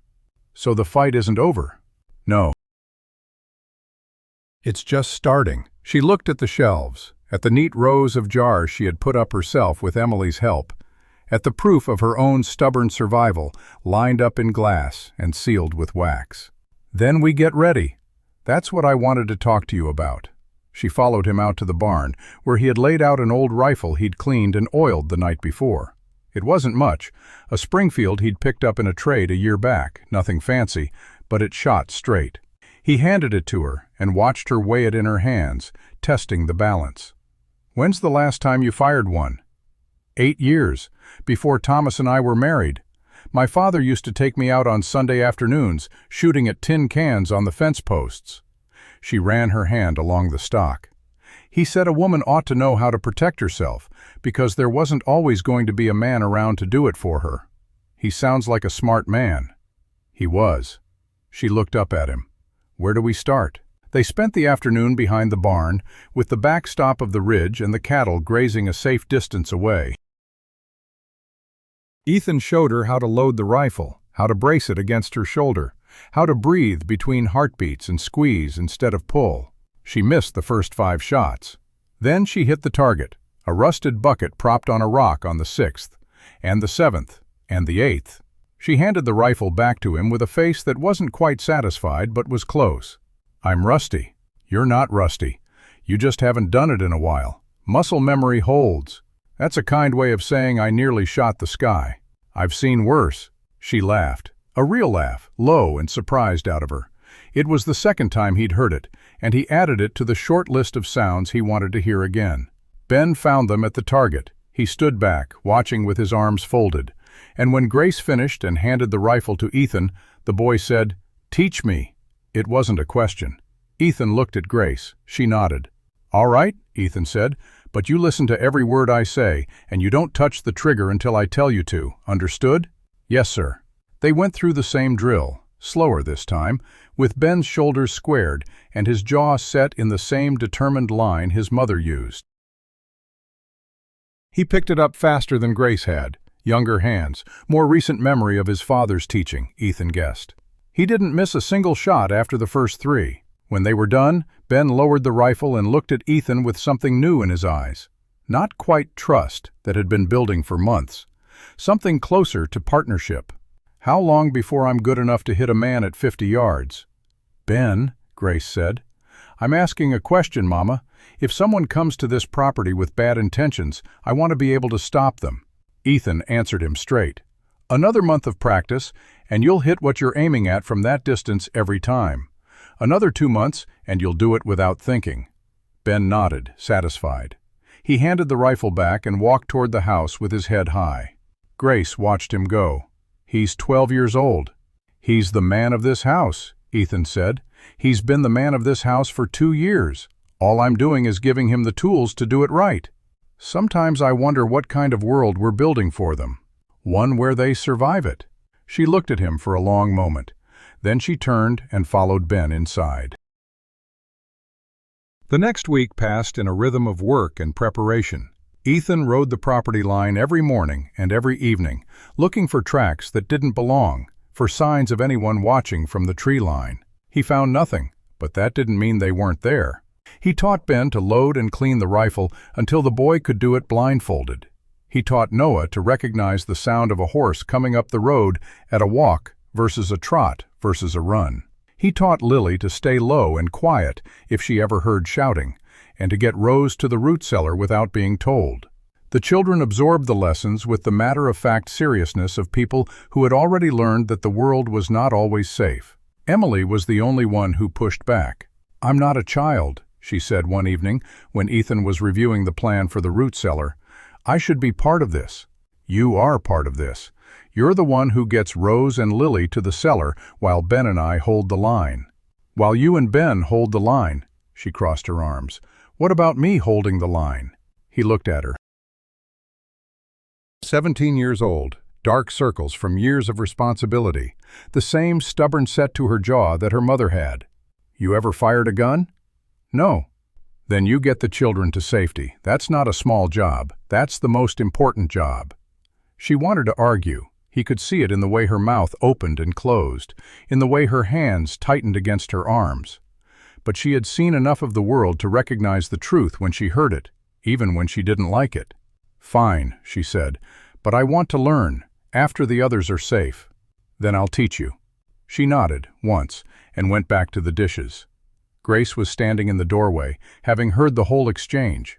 She said nothing, but something passed between her and Ethan, a shared recognition of what it cost to raise children who had to learn these things. On Saturday, Ethan rode into Silver Creek alone. He needed to send a letter to Marshal Reeves, updating him on the appeal and the counterfiling and the rider who had left the note on the gate. He also needed to pick up supplies, coffee, ammunition, a new horseshoe for the plow horse. The town was busy for a Saturday, full of ranchers and their families, wagons loaded with goods, children running along the boardwalks. Ethan tied Hector outside the telegraph office and went in. The clerk was a thin man with wire-rimmed glasses and a nervous habit of tapping his fingers on the counter. "Message for you, Mr. Hayes." The clerk slid an envelope across the counter before Ethan could ask. "Came in this morning." Ethan took it. His name was written on the front in a careful, unfamiliar hand. He opened it inside the office, away from the windows, and read it standing at the counter. "Hayes, stop digging. The ground you're standing on is not as solid as you think. Last warning. A friend."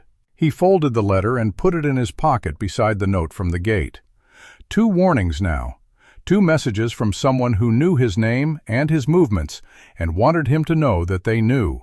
He sent his message to Reeves anyway, keeping it brief and careful, making no mention of the threats. Then he collected his supplies and walked back to Hector, scanning the street the way he'd learned to do in the war, looking for anyone who was watching too closely, anyone who was standing too still. He saw no one, but he felt the weight of unseen eyes. The ride home was long and quiet. The sun was beginning to sink toward the ridge, painting the sky in shades of gold and red, and for a moment the beauty of it nearly pushed the worry from his mind. Nearly. He was a quarter-mile from the ranch when he saw the smoke. It was thin and white, rising from somewhere beyond the barn, not thick enough for a structure fire. He kicked Hector into a gallop and covered the distance in minutes, heart pounding, mind racing through every terrible possibility. He rounded the barn and found Noah standing over a small campfire, a skillet in his hand, a look of intense concentration on his face. The boy had built a fire ring out of stones, collected a pile of dry branches, and was attempting to fry a piece of bacon that had gone mostly black on one side. Noah looked up when he heard the horse. His face brightened. "Dad!" "I'm making supper!" Ethan swung down from the saddle, his heart still hammering, and walked over to the fire. "You built this yourself?" Yes, sir. Ben showed me how to strike a flint last week, and I practiced until I got it. Mama said I could try cooking if I did it away from the house. He looked at the blackened bacon with a critical eye. I think I burned it a little. A little. But I got the fire going. You did. Ethan crouched down beside him. The fire was small and well contained, ringed with stones, far enough from any dry grass to be safe. For a 6-year-old working alone, it was impressive. How long did it take you to get the spark? A while, Noah admitted. My thumbs got sore, but I kept at it. Ethan looked at the boy's face, smudged with soot, lit by the firelight, full of a pride that was entirely unguarded and entirely earned. He thought about the warnings in his pocket, the trial in September, the men who wanted to tear this family apart. And he thought about this. A boy who had learned to make fire because he wanted to help. Come here, Ethan said. Noah stepped closer, and Ethan pulled him into a brief, firm embrace. He didn't do it often. He was still learning the shape of this new thing between them. But when he did, Noah leaned into it without hesitation, his small arms wrapping around Ethan's neck. You did good, Ethan said, real good. When he pulled back, Noah was grinning. Can I try eggs tomorrow? Ask your mother. She already said yes. Then yes. Noah whooped and turned back to his fire, and Ethan watched him for a moment before he led Hector to the barn. He unsaddled the horse, brushed him down, checked his hooves. All the while, his mind turned over the letters in his pocket, and the faces of the children in the house, and the shape of the days ahead. That night, after the children were in bed, he showed Grace the second letter. She read it in the lamplight, her face unmoving, and then she set it down beside the first one. Someone in Silver Creek is watching you, she said, watching all of us. They don't want you to keep digging. They don't want you to keep helping. I know. Are you going to stop? He looked at her across the table. The lamplight caught the side of her face, the curve of her jaw, the tiredness around her eyes that never quite went away. No, he said. I didn't think so. I'm sorry. For what? For bringing this to your door. If I hadn't stopped that day, If you hadn't stopped that day, she said, I would be dead, and my children would be scattered across the county in foster homes or worse. She held his gaze. Don't apologize for showing up. Don't ever apologize for that. He didn't have anything to say to that, so he said nothing, and they sat together in the quiet, and the lamplight burned low, and the night pressed in around the house like a held breath. The next morning, Ethan found fresh tracks on the road leading to the property line. He'd been out since before dawn, checking the fence line after a restless night, and the tracks were impossible to miss. A single horse, moving at a walk, stopping at the gate where the first note had been left. He followed them back toward Silver Creek as far as the ridge, where they joined the main road and disappeared into the general traffic of the day. Whoever had left them knew the country and knew how to cover their tracks once they reached town. He stood at the ridge for a long time, looking down at the Carter Ranch spread out below him. The house, the barn, the corral. The smoke rising from the chimney. Rose's laundry on the line, bright scraps of color against the brown of the yard. He thought about the 2 warnings in his pocket, and the appeal in Denver and the trial in September, and all the ways a determined man could hurt a family he couldn't reach directly. He thought about what he would do if someone came for them in the night, if the law failed, if the warnings turned into action. He would do what he had to do, the same way he'd done when he was a scout, when he was a soldier, when he was a man with nothing left to lose. But he had something to lose now. That was the difference. That was the thing that made his hands shake slightly as he turned Hector back toward the ranch. He was halfway down the slope when he heard the shot. It came from the direction of the house, a single sharp crack that echoed off the ridge and sent a flock of birds bursting from the trees. He kicked Hector into a gallop, leaning low over his neck, his heart slamming against his ribs. He came over the rise and saw them. Ben was standing at the edge of the yard, the rifle raised, smoke curling from the barrel. His face was white. Grace was running toward him from the house, Emily behind her. Noah was standing frozen on the porch. Ethan pulled up hard and was off the horse before it stopped. What happened? Ben didn't lower the rifle. His voice was high and tight. There was a man, at the edge of the woods. He was just standing there watching. I yelled at him, and he didn't move, so I fired a warning shot. Where is he now? Gone. He turned and walked back into the trees before the shot finished echoing. Ethan scanned the tree line. Nothing moved, no sound but the wind. "Did you recognize him?" "No, sir. He was too far away, but he was wearing a black hat and a long coat. Looked like a city man." Grace reached them, breathless. "Is everyone all right?" "We're fine," Ethan said. "Ben did exactly right. Warning shot, don't pursue, come back to the house. That's the rule." Ben's hands were still shaking on the rifle. "I didn't hit him. I aimed high." "You weren't supposed to hit him. You did it right." The boy let out a long, shaky breath. Grace put a hand on his shoulder, and he leaned into it briefly before straightening up and pulling himself back together. "Who was it?" Emily asked. She had Rose in her arms, and Lily was pressed against her side. "I don't know," Ethan said, "but I'm going to find out." He rode the tree line for an hour, following the tracks where the man had stood and then retreated. They led back toward the main road, same as before. Same direction, same pattern. Someone was watching. Someone was waiting. And the trial in September was still 5 months away. The morning after the warning shot, the Carter house woke earlier than usual. Ethan found Grace already dressed, standing at the kitchen window with a cup of cold coffee in her hand, staring out at the tree line where the man had stood. She didn't turn when he came in, but she spoke. "Ben didn't sleep." "I figured. He kept the rifle beside his bed all night. I went in to check on him at 3 in the morning, and he was sitting up with his back against the headboard, wide awake."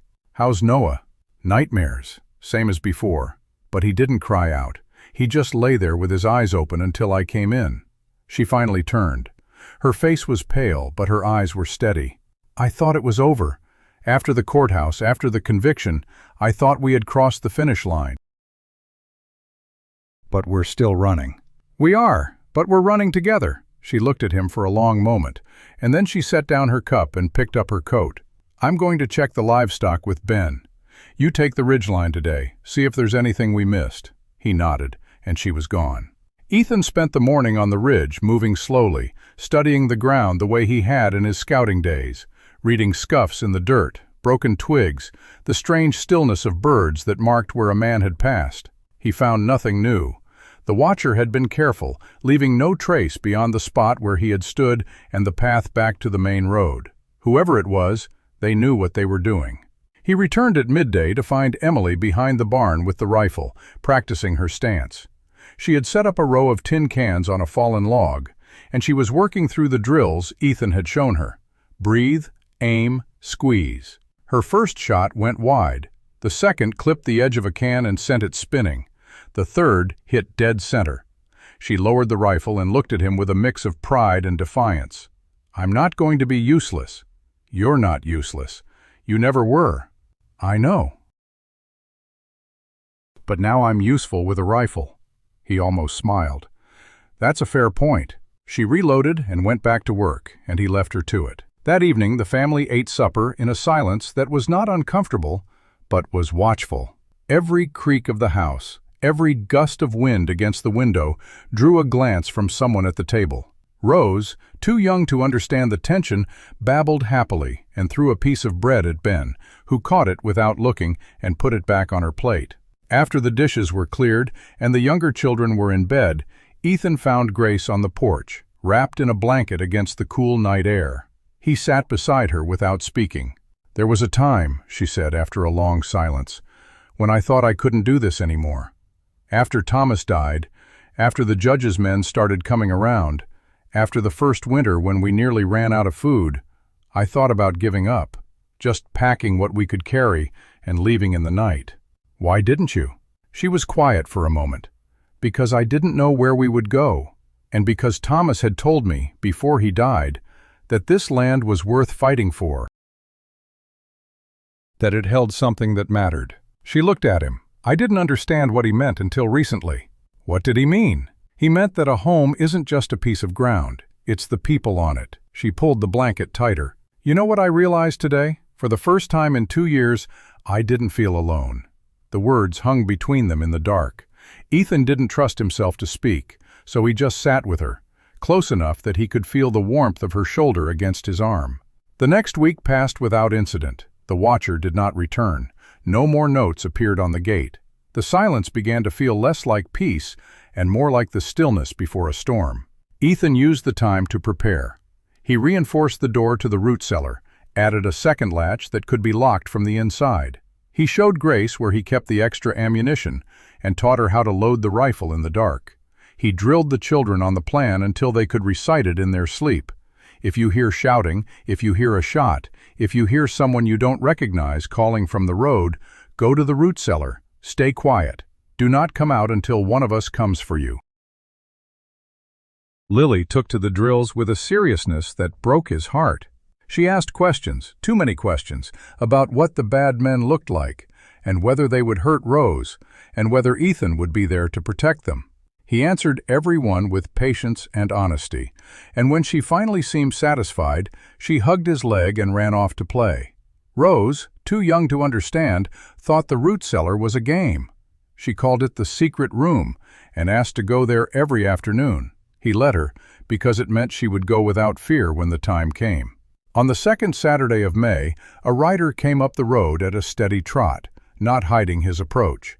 Ethan met him at the gate with the rifle held low but ready. The rider pulled up and pushed back his hat, revealing Marshal Reeves's lean, serious face. "Mr. Hayes?" "Marshal, wasn't expecting you. Didn't want to send word ahead. Too many eyes." He dismounted and shook Ethan's hand. "Is Mrs. Carter inside? I've got news that needs to be delivered in person." Grace met them at the door. Reeves followed her to the kitchen, where he accepted a cup of coffee and sat down heavily at the table. He looked tired, the lines around his eyes deeper than they had been in December. "The appeal," Grace said. "It's been denied." Reeves set his cup down. The judge in Denver ruled that the testimony from a minor was properly admitted and that Willis's conviction stands. He's going to prison for the full 25 years.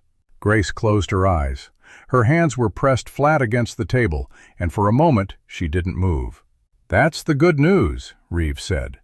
"The bad news is that Victor Hale's trial is being moved to Denver and delayed until November. His lawyers argued that he couldn't get a fair trial in this county, and the federal judge agreed." "November," Grace said. Her voice was flat. "November. And there's something else." Reeves leaned forward. "Hale has posted bail. He's out of custody pending trial. He's not allowed to leave the state, and he's not allowed to contact any witnesses or their families. But he's free." Ethan felt the air leave the room. "He's out. He's out. And he's got a history of using intermediaries to do his dirty work. The warnings you've been receiving, I'd bet my badge they're coming from him, even if he's careful not to leave a trail." Grace's hands were white-knuckled on the table. "He's not supposed to contact us." "No, he's not. But proving it is another matter. Unless we catch one of his men in the act or find a direct link between him and the threats, there's not much we can do except stay vigilant." The silence stretched. Then Grace spoke, her voice low and steady. "How do we survive 5 more months of this?" Reeves looked at her with something like pity. "You survive it the same way you've survived everything else, one day at a time, and you send word to me the moment anything happens, any note, any visitor, anything out of the ordinary." "I will." Reeves finished his coffee and stood. "I have to ride back tonight, but I wanted you to hear it from me." He paused at the door. "Mrs. Carter, Mr. Hayes, what you did in that courtroom took courage. Don't let the waiting undo it." He was gone before either of them could answer. The news spread through the house like a slow poison. Ben, when he heard, went outside and split wood for an hour without stopping. Emily retreated to her room and didn't come out until supper. Noah asked Ethan if the bad man was coming back, and Ethan said no, not if he could help it, and Noah nodded and didn't ask again. That night, Ethan was sitting in the barn with Hector when Grace appeared in the doorway. She didn't say anything. She just walked over and sat down on the hay beside him, close enough that their shoulders touched. "I've been thinking," she said. "About what?" "About what comes after. Not just the trial, after. When this is finally over. When we don't have to look over our shoulders anymore. You think that day will come?" "I have to believe it will." She turned to look at him. "What will you do, after?" He thought about it. "I don't know. I hadn't let myself imagine that far ahead. Imagine now. He looked at the rafters, at the lantern casting shadows on the walls, at the woman beside him who had asked him to stay and had meant it. "I'd like to be here, if that's all right." She didn't answer with words. She reached over and took his hand, and they sat in the barn together, listening to the horses shift in their stalls and the wind moving through the trees. And that was enough. The next 3 weeks were quiet in the way that a held breath is quiet. The children went back to their routines. The work of the ranch continued. Ethan rode the property line every morning and every evening, and he found nothing, but he felt it, the presence, the knowledge that somewhere out there Victor Hale was free, and he had not given up. On the first day of June, Emily came running in from the yard with a letter in her hand. "It's from Denver," she said, "for Mr. Hayes." Ethan took it and opened it standing in the kitchen. The handwriting was unfamiliar, but the signature at the bottom made his breath catch. "Ethan, I heard about the threats. I've got a contact in the territorial office who can help. Meet me in Silver Creek on Thursday. Come alone. J.H." He read it twice. J.H. He didn't know any J.H. in Denver. The letter was vague and unsolicited, and something about it didn't sit right. "What is it?" Grace asked. He handed it to her. She read it and her face tightened. "Are you going?" "I don't know. It might be legitimate. It might be a trap." "Come alone? That's what worries me." He looked at the letter again. The paper was good quality, the handwriting educated. It could be real. It could be exactly what it claimed to be, an old contact reaching out to help. But the timing, so soon after Reeves's visit, so soon after the news of Hale's release, it was too convenient. "I'm not going," he said. Grace let out a breath. Good. But the letter stayed in his pocket, and he found himself pulling it out and reading it again that night, turning it over in his hands, trying to decide if he was being paranoid or smart. On Wednesday, a second letter arrived. This time it was delivered by a boy from the telegraph office, who handed it over with a shrug and said it had come in on the morning wire. Ethan opened it standing on the porch. "Hayes, you didn't come. That was a mistake. We'll try again. J.H." The message was short and cold. He folded it and put it with the others in his pocket, and he felt the weight of them like stones.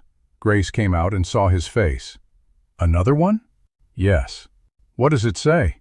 He handed it to her. She read it and handed it back. "Whoever J.H. is, they know you didn't go to Silver Creek. They're watching that closely." "I know. This is how Hale works. He doesn't come at you directly. He sends messages. He sends men. He makes you jump at shadows until you make a mistake." "I know." She put her hand on his arm. "Then don't make one." He didn't. The summer deepened, and the work of the ranch consumed most of their waking hours. The cattle needed moving. The hay needed cutting. The fence line needed mending in 3 different places, and the roof on the barn developed a leak that took 2 days to patch. It was hard, honest work that left Ethan's body tired and his mind quiet. But the quiet never lasted. In the 3rd week of June, Lily came down with a fever. It spiked at night and broke in the morning, leaving her weak and coughing, and Grace stayed by her bedside for 3 days straight. Ethan took over the cooking and the chores, and Emily handled the younger children, and the house settled into the rhythm of illness and care that every frontier family knew. On the 4th day, the fever broke for good. Lily sat up in bed and asked for soup, and Grace wept silently in the kitchen while she heated the broth. That night, Ethan found her sitting alone in the dark of the parlor. The lamp was unlit, and she was staring at nothing. "Lily's going to be fine," he said. "I know." Her voice was distant. "I was just thinking about what would have happened if I hadn't been here." "But you were." "What if I'm not next time? What if the fever had been worse? What if it had been Rose?" "It wasn't." "But it could have been." She looked up at him. "I used to be able to handle everything. After Thomas died, I held it together because I had to. But now," she shook her head, "now I have somebody to lean on, and I don't know if that makes me stronger or weaker." "Leaning on someone doesn't make you weak." "It feels like it." "It's not." She reached for his hand in the dark, and he gave it to her, and they sat together without speaking until the moon rose and the house settled into silence. July came hot and dry. The grass turned brown, and the creek dropped to a trickle, and every day was a battle against the sun. Ethan worked from dawn until dusk, and Ben worked beside him, and Noah followed at a distance, learning the way boys learn, by watching and asking questions and trying things himself until he got them right. On the 10th of July, a wagon came up the road. It was driven by a man Ethan had never seen before, old and stooped, with a long white beard and eyes that were pale and watery. He pulled up at the gate and called out, "Got a delivery for the Carter place." Ethan walked out to meet him. "Who's it from?" "Don't know. Was paid in advance, left at the livery in Silver Creek yesterday morning." The old man gestured to a crate in the back of the wagon. "Told to bring it out here direct." Ethan looked at the crate. It was wooden, about 2 feet by 2 feet, nailed shut. No markings, no return address. "Leave it on the ground," Ethan said. The old man shrugged and lifted the crate off the wagon, setting it down where Ethan pointed. He took the payment and drove off without another word. Grace came out. "What is it?" "I don't know. Wait here." He fetched the rifle and approached the crate alone. He circled it, looking for wires, for anything that didn't belong. It was just a crate. He knelt down and pried the lid off with his knife. Inside, packed in straw, were 5 small wooden toys. Horses, carved and painted with care, each one different. And on top of them, a folded piece of paper. He unfolded it. The handwriting was different this time, more careful, more deliberate. For the children, so they remember what it's like to play. V.H. Victor Hale. Grace took the paper from his hand and read it. Her face went white. Her hands began to shake, and then she stopped, and the shaking became something else, a stillness that was more frightening than any trembling. "He sent toys," she said, "to my children." "I know. He's telling us he knows their names. He knows how many there are. He knows they like horses." "I know." She crumpled the paper in her fist and threw it across the yard. Then she walked to the crate and looked at the toys. And Ethan watched her fight with every muscle in her body not to break down. "Burn them," she said. "Grace, burn them. I don't want them in this house. I don't want them anywhere near my children." He did what she asked. He carried the crate to the burn pile behind the barn, doused it with kerosene, and set it alight. The painted horses twisted and blackened in the flames, and the smell of burning wood and varnish drifted across the yard. The children stood at a distance, watching, not understanding. Noah came up to Ethan when the fire had died down. "Why did you burn the toys, Dad?" Ethan crouched down to his level. "Because they weren't from a good person." "Were they from the judge?" Ethan hesitated. "Yes." Noah's face did something complicated. Then he said, "Good. I didn't want to play with them anyway."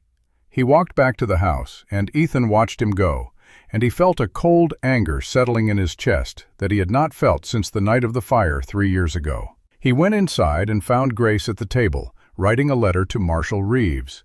Her hand was steady, and her face was hard. "I'm going to send this today," she said. "I'm going to tell him everything, and then I'm going to load the rifle and keep it beside the door. And if anyone comes near my children again, I will not wait for the law." Ethan put his hand on her shoulder. "You won't have to."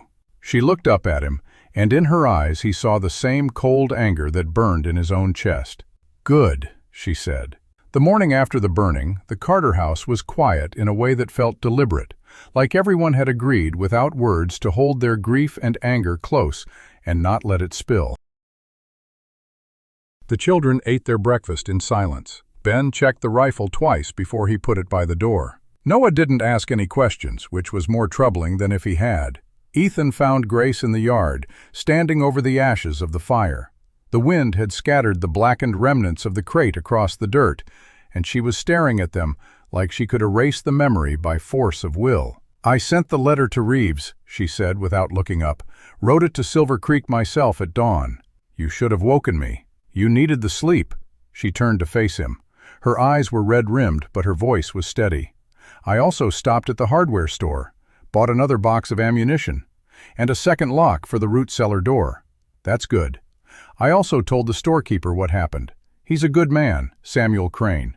He said if we ever needed anything, day or night, we just had to send word.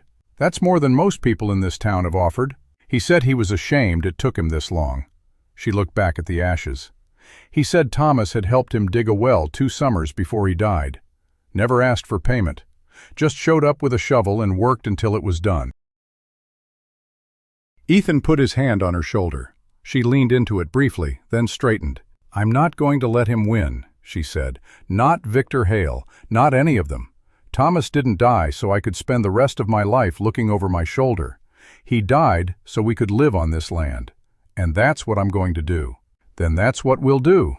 She nodded, and she went back inside to start the day's work. The weeks that followed were a test of endurance. The summer heat bore down relentlessly, turning the creek to mud and the pasture to brittle gold. Ethan and Ben worked from first light until the sun went down, mending fences, hauling water, moving the cattle to whatever shade could be found. The work was hard and simple, and it kept their hands busy and their minds from wandering into darker places. But the darkness came anyway. On the 15th of July, a rider appeared on the ridge at sunset. He didn't approach. He just sat there, silhouetted against the orange sky, watching the house. Ethan saw him from the barn and grabbed the rifle, but by the time he reached the yard, the rider was gone. "Did you see him?" Ben asked, breathless at his side. "I saw him. Was it the same one?" "I don't know. Too far away." Ben's jaw tightened. "He's coming closer." "Not yet, but he's letting us know he can." That night, Ethan and Grace sat up late, discussing what they could do. They had already reinforced the house. They had already taught the children the drill. They had already contacted Reeves and received a reply promising that he would send a deputy to patrol the area when possible. But the territory was vast, and his office was understaffed. "We can't keep living like this," Grace said, "jumping at every shadow, waiting for the next message. We can until November. November is 4 months away. Then we hold on for 4 months. She looked at him across the table. And what if he doesn't wait until November? What if he decides to take what he wants before the trial? Then we fight. You make it sound simple. It is simple. Hard, but simple. She was quiet for a long time. Then she said, "I used to pray every night after Thomas died. I prayed for strength, for protection, for a sign that we would make it through.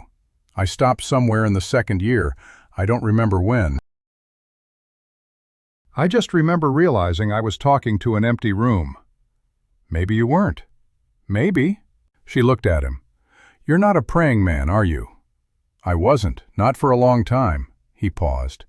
"But I've been thinking about it lately." "What changed?" He didn't answer with words. He looked toward the stairs where the children were sleeping, and he let the silence answer for him. On the 22nd of July, Emily came back from Silver Creek with news. She had gone to visit the Pratt family, Samuel Pratt's parents, and while she was there, she had heard talk in the general store.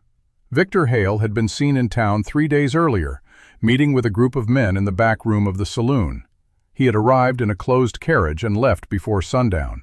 "He's not supposed to be here," Grace said. "He's not allowed to leave Denver." "He's here anyway," Emily said, "and people are talking. Some of them are saying he's planning something big, something that will change everything before the trial." "What kind of something?" "Nobody knows, or if they do, they're not saying." Emily's face was pale. "Mama, I'm scared." Grace pulled her into an embrace, the first time Ethan had seen her do that since he arrived. "I know, sweetheart, I'm scared too, but we're not alone anymore."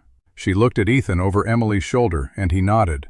That night, Ethan moved his bedroll from the barn into the house.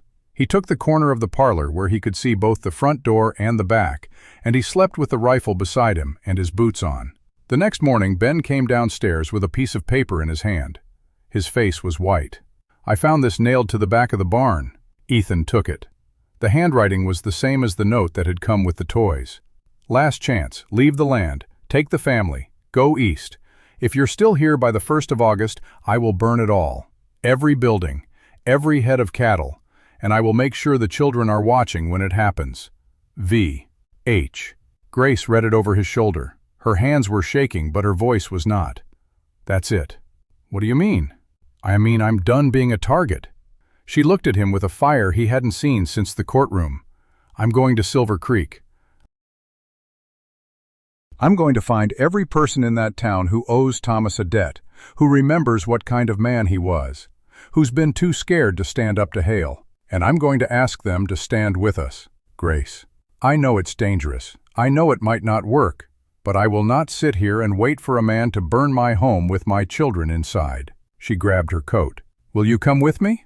He didn't hesitate. Yes. They left the children in Emily's care, with strict instructions to go to the root cellar at the first sign of trouble and not to come out until one of them returned. Emily checked the rifle and stood at the door as they rode out. The ride to Silver Creek took an hour, and Grace didn't speak the whole way. She rode with her back straight and her eyes fixed ahead, and Ethan watched her and thought about the woman he had met 7 months ago, the one who had said she didn't take charity, who had kept her distance, who had been afraid to let anyone matter. This was the same woman, but not the same. The hard years had not broken her, they had sharpened her. They started at the hardware store.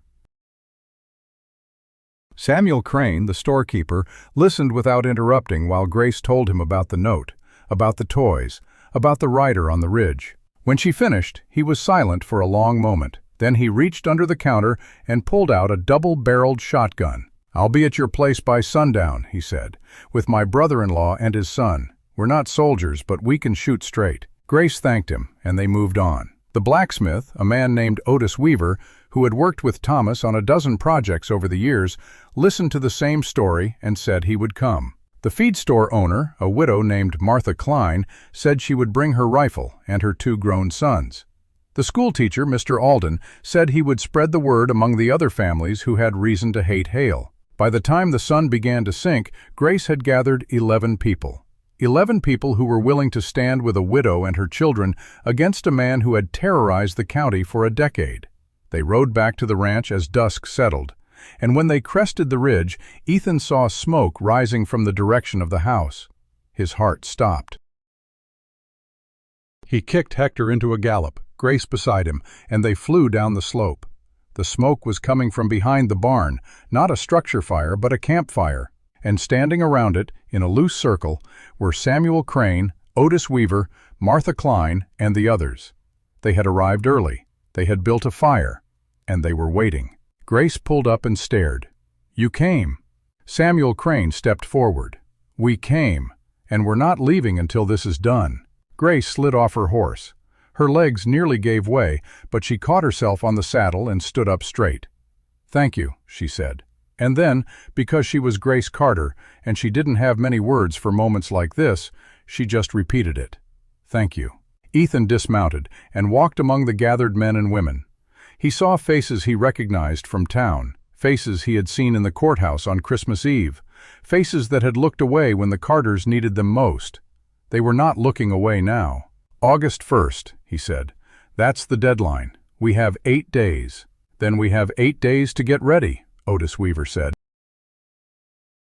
"What do you need from us?" Ethan looked at the house, where the children were pressed against the window, watching. He looked at Grace, standing in the firelight with her chin up and her eyes wet. He looked at the dark line of the ridge where the rider had stood.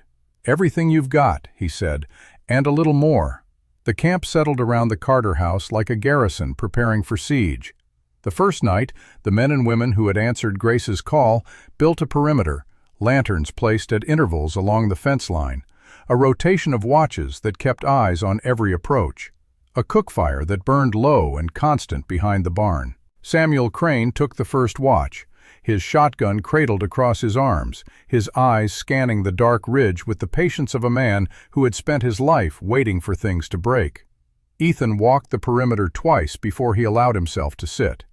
He found Grace on the porch, wrapped in a blanket, staring at the stars.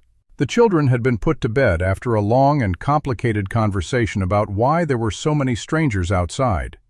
Lily had asked if the bad men were coming. Noah had asked if the strangers were there to protect them. Rose had simply fallen asleep in Emily's arms before the questions could start. "They're good people," Grace said when he sat down beside her. "I forgot that there were still good people in this world." They were waiting for someone to ask. "I should have asked sooner." She pulled the blanket tighter. "I was so busy being strong alone that I forgot what it felt like to have help." "You weren't ready to ask. That's not the same as being wrong." She looked at him. The lantern light caught the side of her face, softening the hard lines that 2 years of grief had carved there. "You always know what to say." "No, I don't. I just say what I think and hope it lands." "It lands." She reached over and took his hand.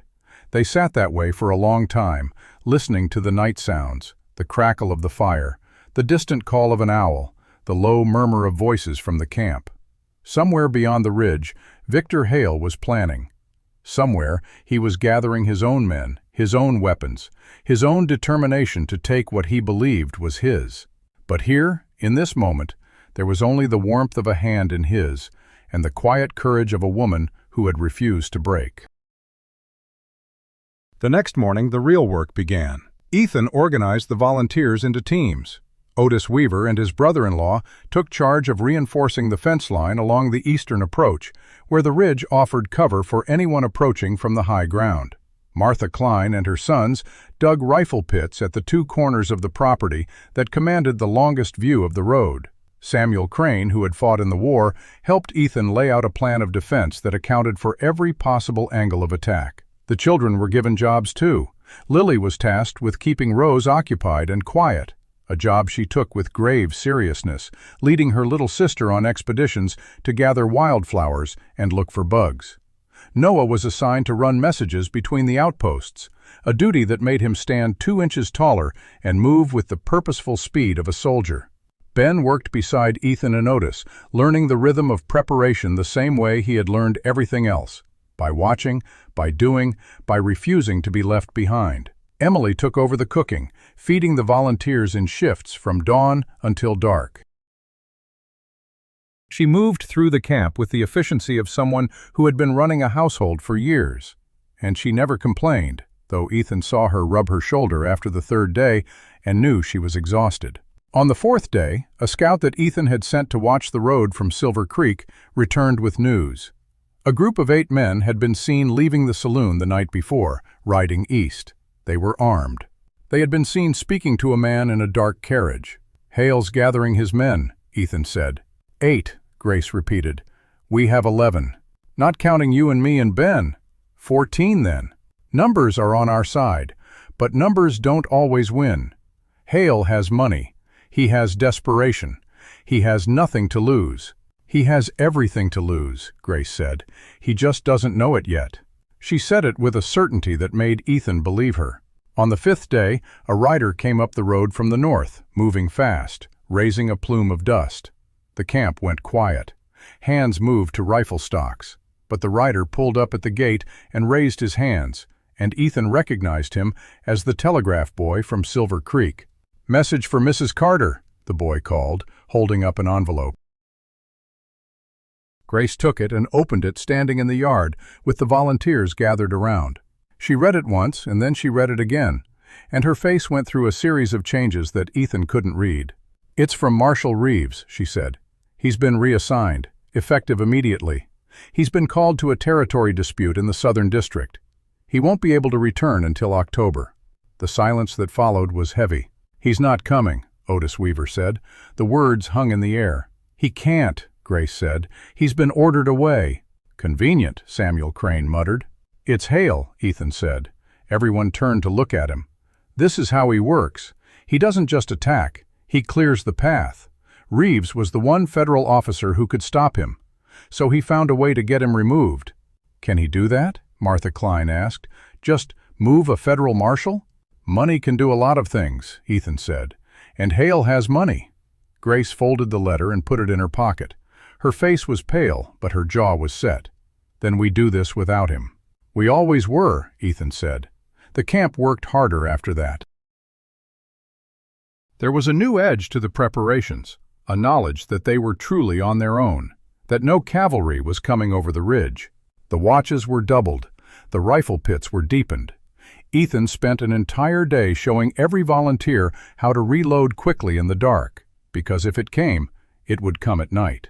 On the evening of July 30th, 2 days before the deadline, Grace called the children together in the parlor.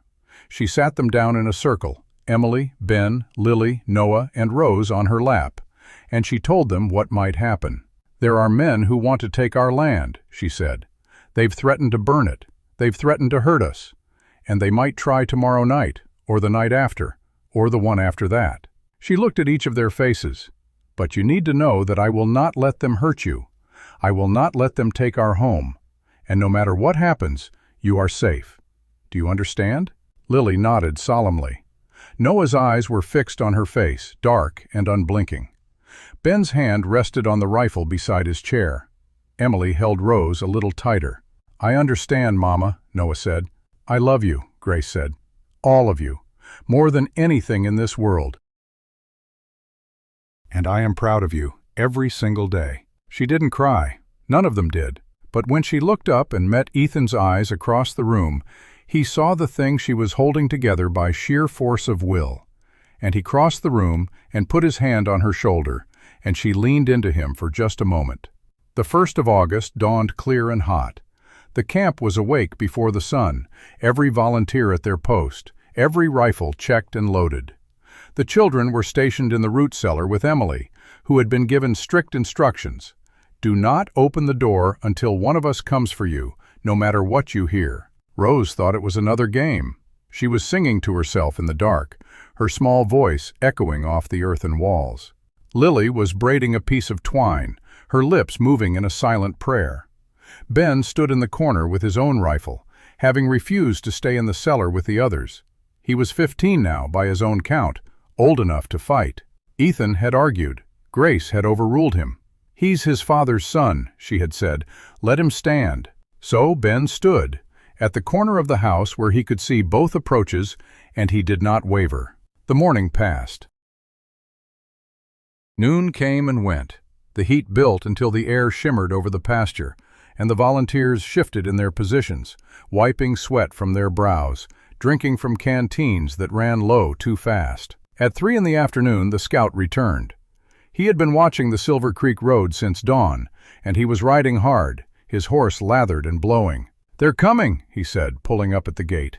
8 men, maybe 10, moving slow, keeping to the trees. They'll be here by sunset. The camp stirred.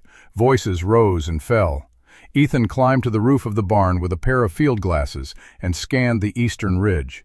He saw nothing yet, but he felt them. The way you feel a storm coming, even when the sky is still clear. He climbed down and found Grace. She was standing at the front door of the house, the rifle in her hands, her hair pulled back tight, her face unreadable. Sunset, she said.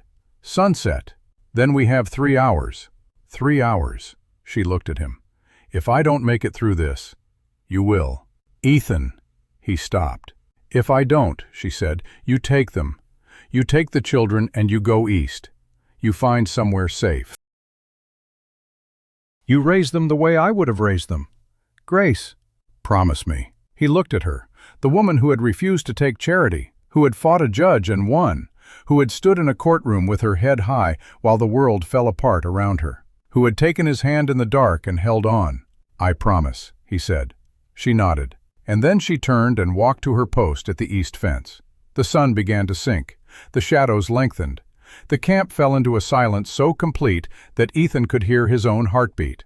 And then, at the moment when the sun touched the horizon, they came. Ethan saw them first, a line of riders emerging from the trees on the eastern ridge, moving at a walk, spread out in a formation that spoke of military training or years of practice. There were 9 of them. At the center, riding a black horse with a white blaze, was a man in a dark coat and a wide-brimmed hat. Victor Hale. Ethan raised his rifle, but he didn't fire, not yet. He waited until the riders reached the bottom of the slope and stopped at the edge of the property line, just beyond rifle range. Hale raised a hand, and one of his men rode forward a few paces, carrying a white flag. Mrs. Carter, the man called. The judge would like to speak with you, alone. He guarantees your safe passage. Grace didn't move. Tell the judge I have nothing to say to him. He says it's about the children. He says he doesn't want bloodshed. He should have thought of that before he sent the toys. The man with the flag hesitated. He looked back at Hale, who made a small gesture. The man rode back to the group, and there was a long conference.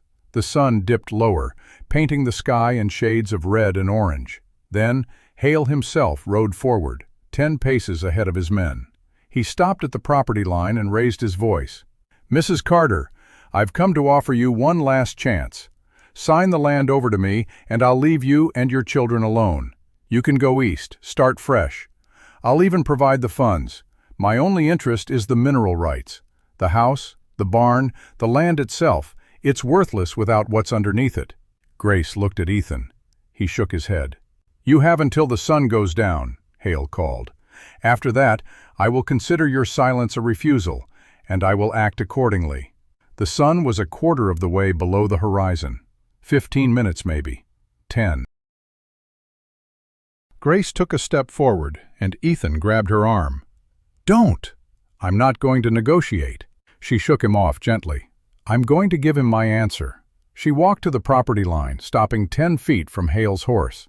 The judge looked down at her with the calm expression of a man who believed he had already won.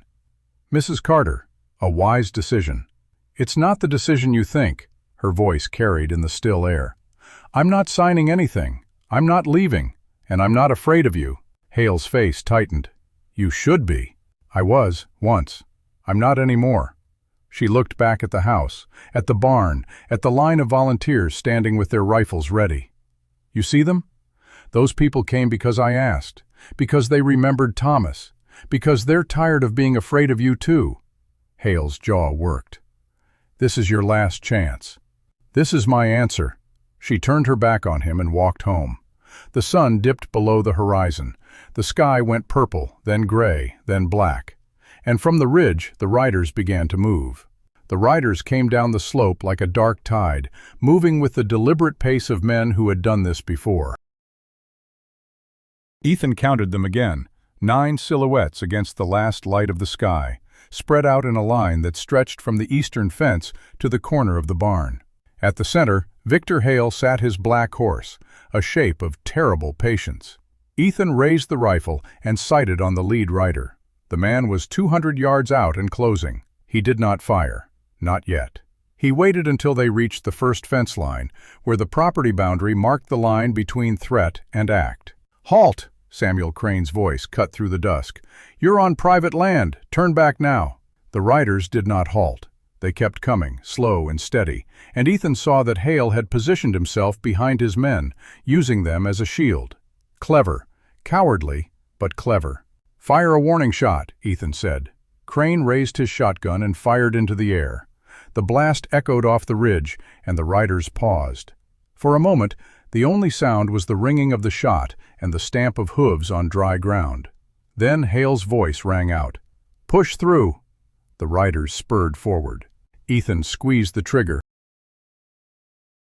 The man on the left flank jerked as the bullet caught him in the shoulder. Not a kill shot, but enough to put him down. He tumbled from his horse and lay still. The other riders spread out, returning fire, and the night exploded into chaos. Guns cracked from the rifle pits. Martha Klein's sons were shooting from the corner of the barn, their shots low and aimed at the horses, trying to disable without killing. Otis Weaver and his brother-in-law fired from behind the woodpile, their double barrels roaring in the dark.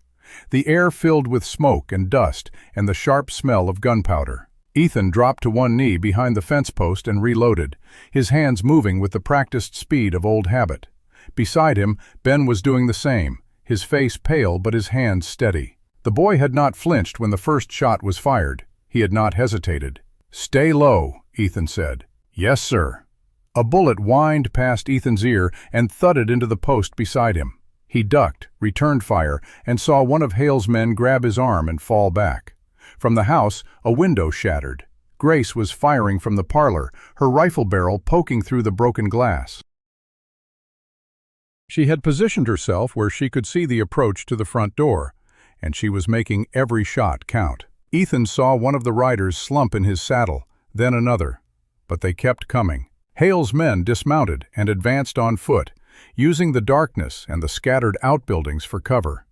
They were well armed and well trained, and they moved with a coordination that spoke of military experience or years of hired work. Ethan counted 4 of them still fighting, with Hale somewhere behind, directing the assault. A bullet struck the fence post near Ben's head, spraying splinters. The boy ducked but did not retreat. "Ben, fall back to the house. I can still fight."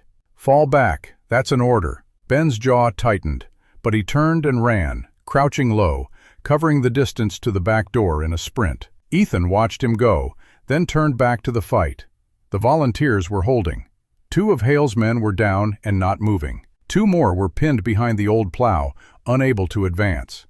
But the remaining 4 were pressing hard, and they had reached the edge of the yard. Ethan saw Hale dismount. The judge walked forward, a pistol in his hand, his face lit by the gunfire. He was coming to finish it himself. "Grace!" Ethan shouted. "He's coming to the front!"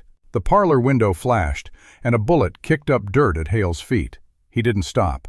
He raised his pistol and fired toward the house, and Ethan heard glass shatter again. Then the sound of horses. Not the ones they had been fighting. More, many more. Coming from the south, from the direction of the main road, moving fast with lanterns bobbing in the dark. Ethan's heart sank. Reinforcements for Hale.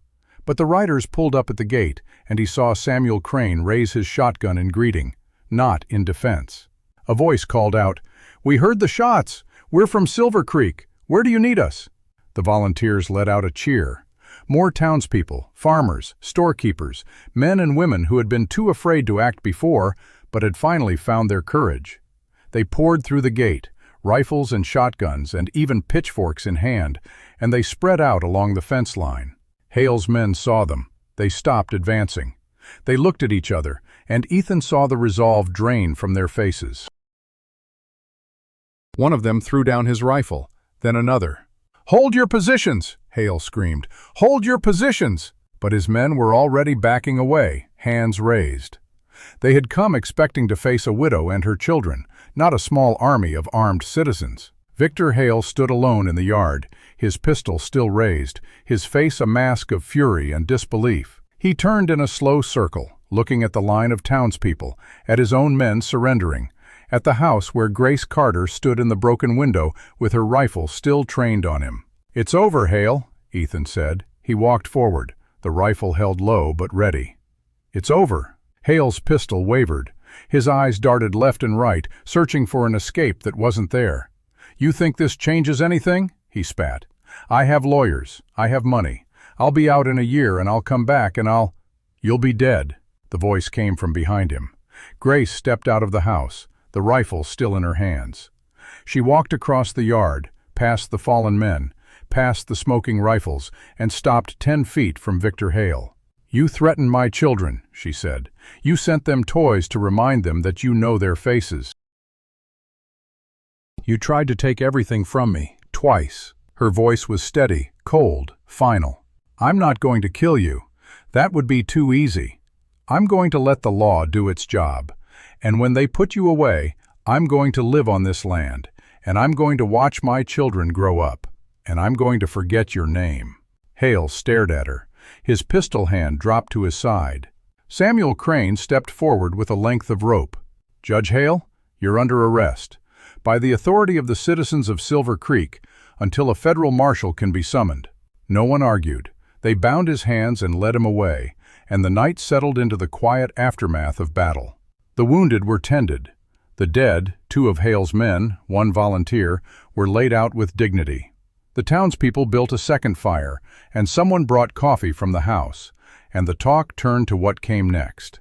Ethan found Grace standing alone at the corner of the barn. She was staring at the dark ridge where the riders had first appeared, and her hands were shaking, though she held them clenched at her sides to hide it. "Come inside," he said. "Not yet." He stood beside her. "You did it. We did it." "No." He turned to face her. "You did this. You went to town. You asked for help. You stood in front of that man and told him you weren't afraid. That was all you." She looked at him, and something in her face cracked. The hard shell she had worn for 2 years, the careful control, the endless strength, it gave way all at once, and she stepped into his arms and held on. They stood that way for a long time. The fire crackled behind them. The voices of the townspeople rose and fell. Somewhere in the house, Lily was laughing again. When she finally pulled back, her eyes were wet, but she was smiling, a real smile. "Thank you," she said, "for stopping, for staying, for everything." He didn't have words. He just nodded. She took his hand and led him back to the house. The children came out of the root cellar when Emily gave the all clear. Rose was the first out, blinking in the lantern light, her hair full of cobwebs. She saw Ethan and ran to him, and he scooped her up and held her against his chest. "Pa," she said. "Yeah, baby, I'm here." Noah came out next, walking slowly, his eyes scanning the yard.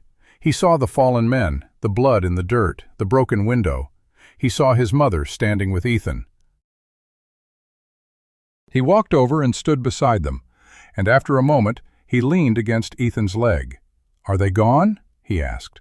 "They're gone," Ethan said, "for good." Noah was quiet. Then he said, "Can I have my knife back?" Ethan looked down at him. The bone-handled pocket knife was still in his coat pocket, where it had been since the day Noah pressed it into his hand in the blizzard. He reached in and pulled it out, and he held it for a moment, feeling the weight of it, the smoothness of the worn bone handle. He knelt down and put it in Noah's small hand. "It was always yours," he said. "I was just keeping it safe." Noah closed his fingers around it and looked at it for a long moment. Then he looked up at Ethan with those dark, steady eyes. "Thanks, Dad." Ethan pulled him close, and Noah let him, and the three of them stood in the yard as the fire burned low and the stars came out. The next morning, the town of Silver Creek held an impromptu meeting in the church. Victor Hale was transported to Denver under armed guard, and the citizens drew up a petition demanding that his trial be held without further delay. They had finally found their voice, not from courage, but from shame. They had waited too long to act, and one of their own had nearly paid the price. Grace did not attend the meeting. She stayed at the ranch with the children, helping Emily sweep the broken glass from the parlor, letting the rhythm of ordinary work pull them back toward normalcy. Ethan rode into town to speak with Samuel Crane about what came next. He found the storekeeper behind his counter, cleaning a shotgun with methodical care. Crane looked up when Ethan came in. "Marshal Reeves has been notified. He's cutting his territory assignment short. Should be back within the week to handle the paperwork." "Good." Crane set down the shotgun. "You know, I spent 2 years telling myself I couldn't get involved, that it wasn't my fight, that Thomas wouldn't have wanted me to risk my family." He shook his head. "I was wrong. I was a coward. You showed up in the end." "Barely. If you and Mrs. Carter hadn't come to town when you did, then it would have happened another way. It always does." Crane looked at him. "You really believe that?" "I have to." The storekeeper nodded slowly. "Well, you're welcome here any time, Hayes. You and that family." Ethan thanked him and rode home. The weeks that followed were the quietest the Carter Ranch had known in years. The trial in November came and went. Victor Hale was convicted on all counts and sentenced to 20 years in federal prison, with no possibility of parole. Cord Willis remained in his cell in Denver. The fraudulent claim was dissolved permanently, and the mineral rights to the Carter land were registered with the federal government in Thomas Carter's name and held in trust for his children. Grace received a letter from Marshal Reeves after the trial, apologizing for his absence and offering his congratulations. She read it at the kitchen table, with the children gathered around, and when she finished, she folded it carefully and placed it in the trunk beside Thomas's papers. "He's gone," she said. "Really gone." "You won," Ben said. "We won." Emily started the coffee, and Lily began telling a long story about a rabbit she had seen that morning, and Rose climbed into Ethan's lap and fell asleep within minutes. Noah sat at the table with his knife, carving a small piece of wood into a shape only he could see. Ethan watched them all, and he felt something settle in his chest. Not the cautious hope of early spring or the grim determination of summer. Something deeper. A sense of home that he had not felt since the fire, since Clara, since May. He looked at Grace across the table. She was watching him, and she smiled, and he smiled back. After the dishes were done and the children were in bed, he found her on the porch, the same porch where they had sat in the dark and talked about loss and fear and the impossible work of moving forward. The air was cool and carried the smell of autumn leaves. "November 23rd, she said. "Pardon?" "That's the date the trial ended, the day it truly finished." She pulled her shawl tighter. "I've been thinking about what comes next." "Anything you want." She looked at him. "I want you to stay." "I plan to." "I mean," she paused, and he saw her take a breath. "I mean, stay. Not as a hired hand. Not as a family friend passing through. I mean stay. Here. With us. With me. He looked at her in the soft light of the lantern, at the face he had come to know in silence and in struggle, in grief and in joy. "I was hoping you'd say that," he said. She laughed, and it was the easiest sound he had ever heard from her. She reached out and took his hand, and they sat together as the stars wheeled overhead, and the world settled into the quiet rhythm of a life that had finally found its footing. Inside, through the window, the children were laughing again, and Ethan Hayes, who had ridden into a blizzard with nothing and found everything, let the sound fill him up. This is Clint Dawson, and you've been listening to Frontier Heart Audio. Until next time, keep your heart open and your trails safe.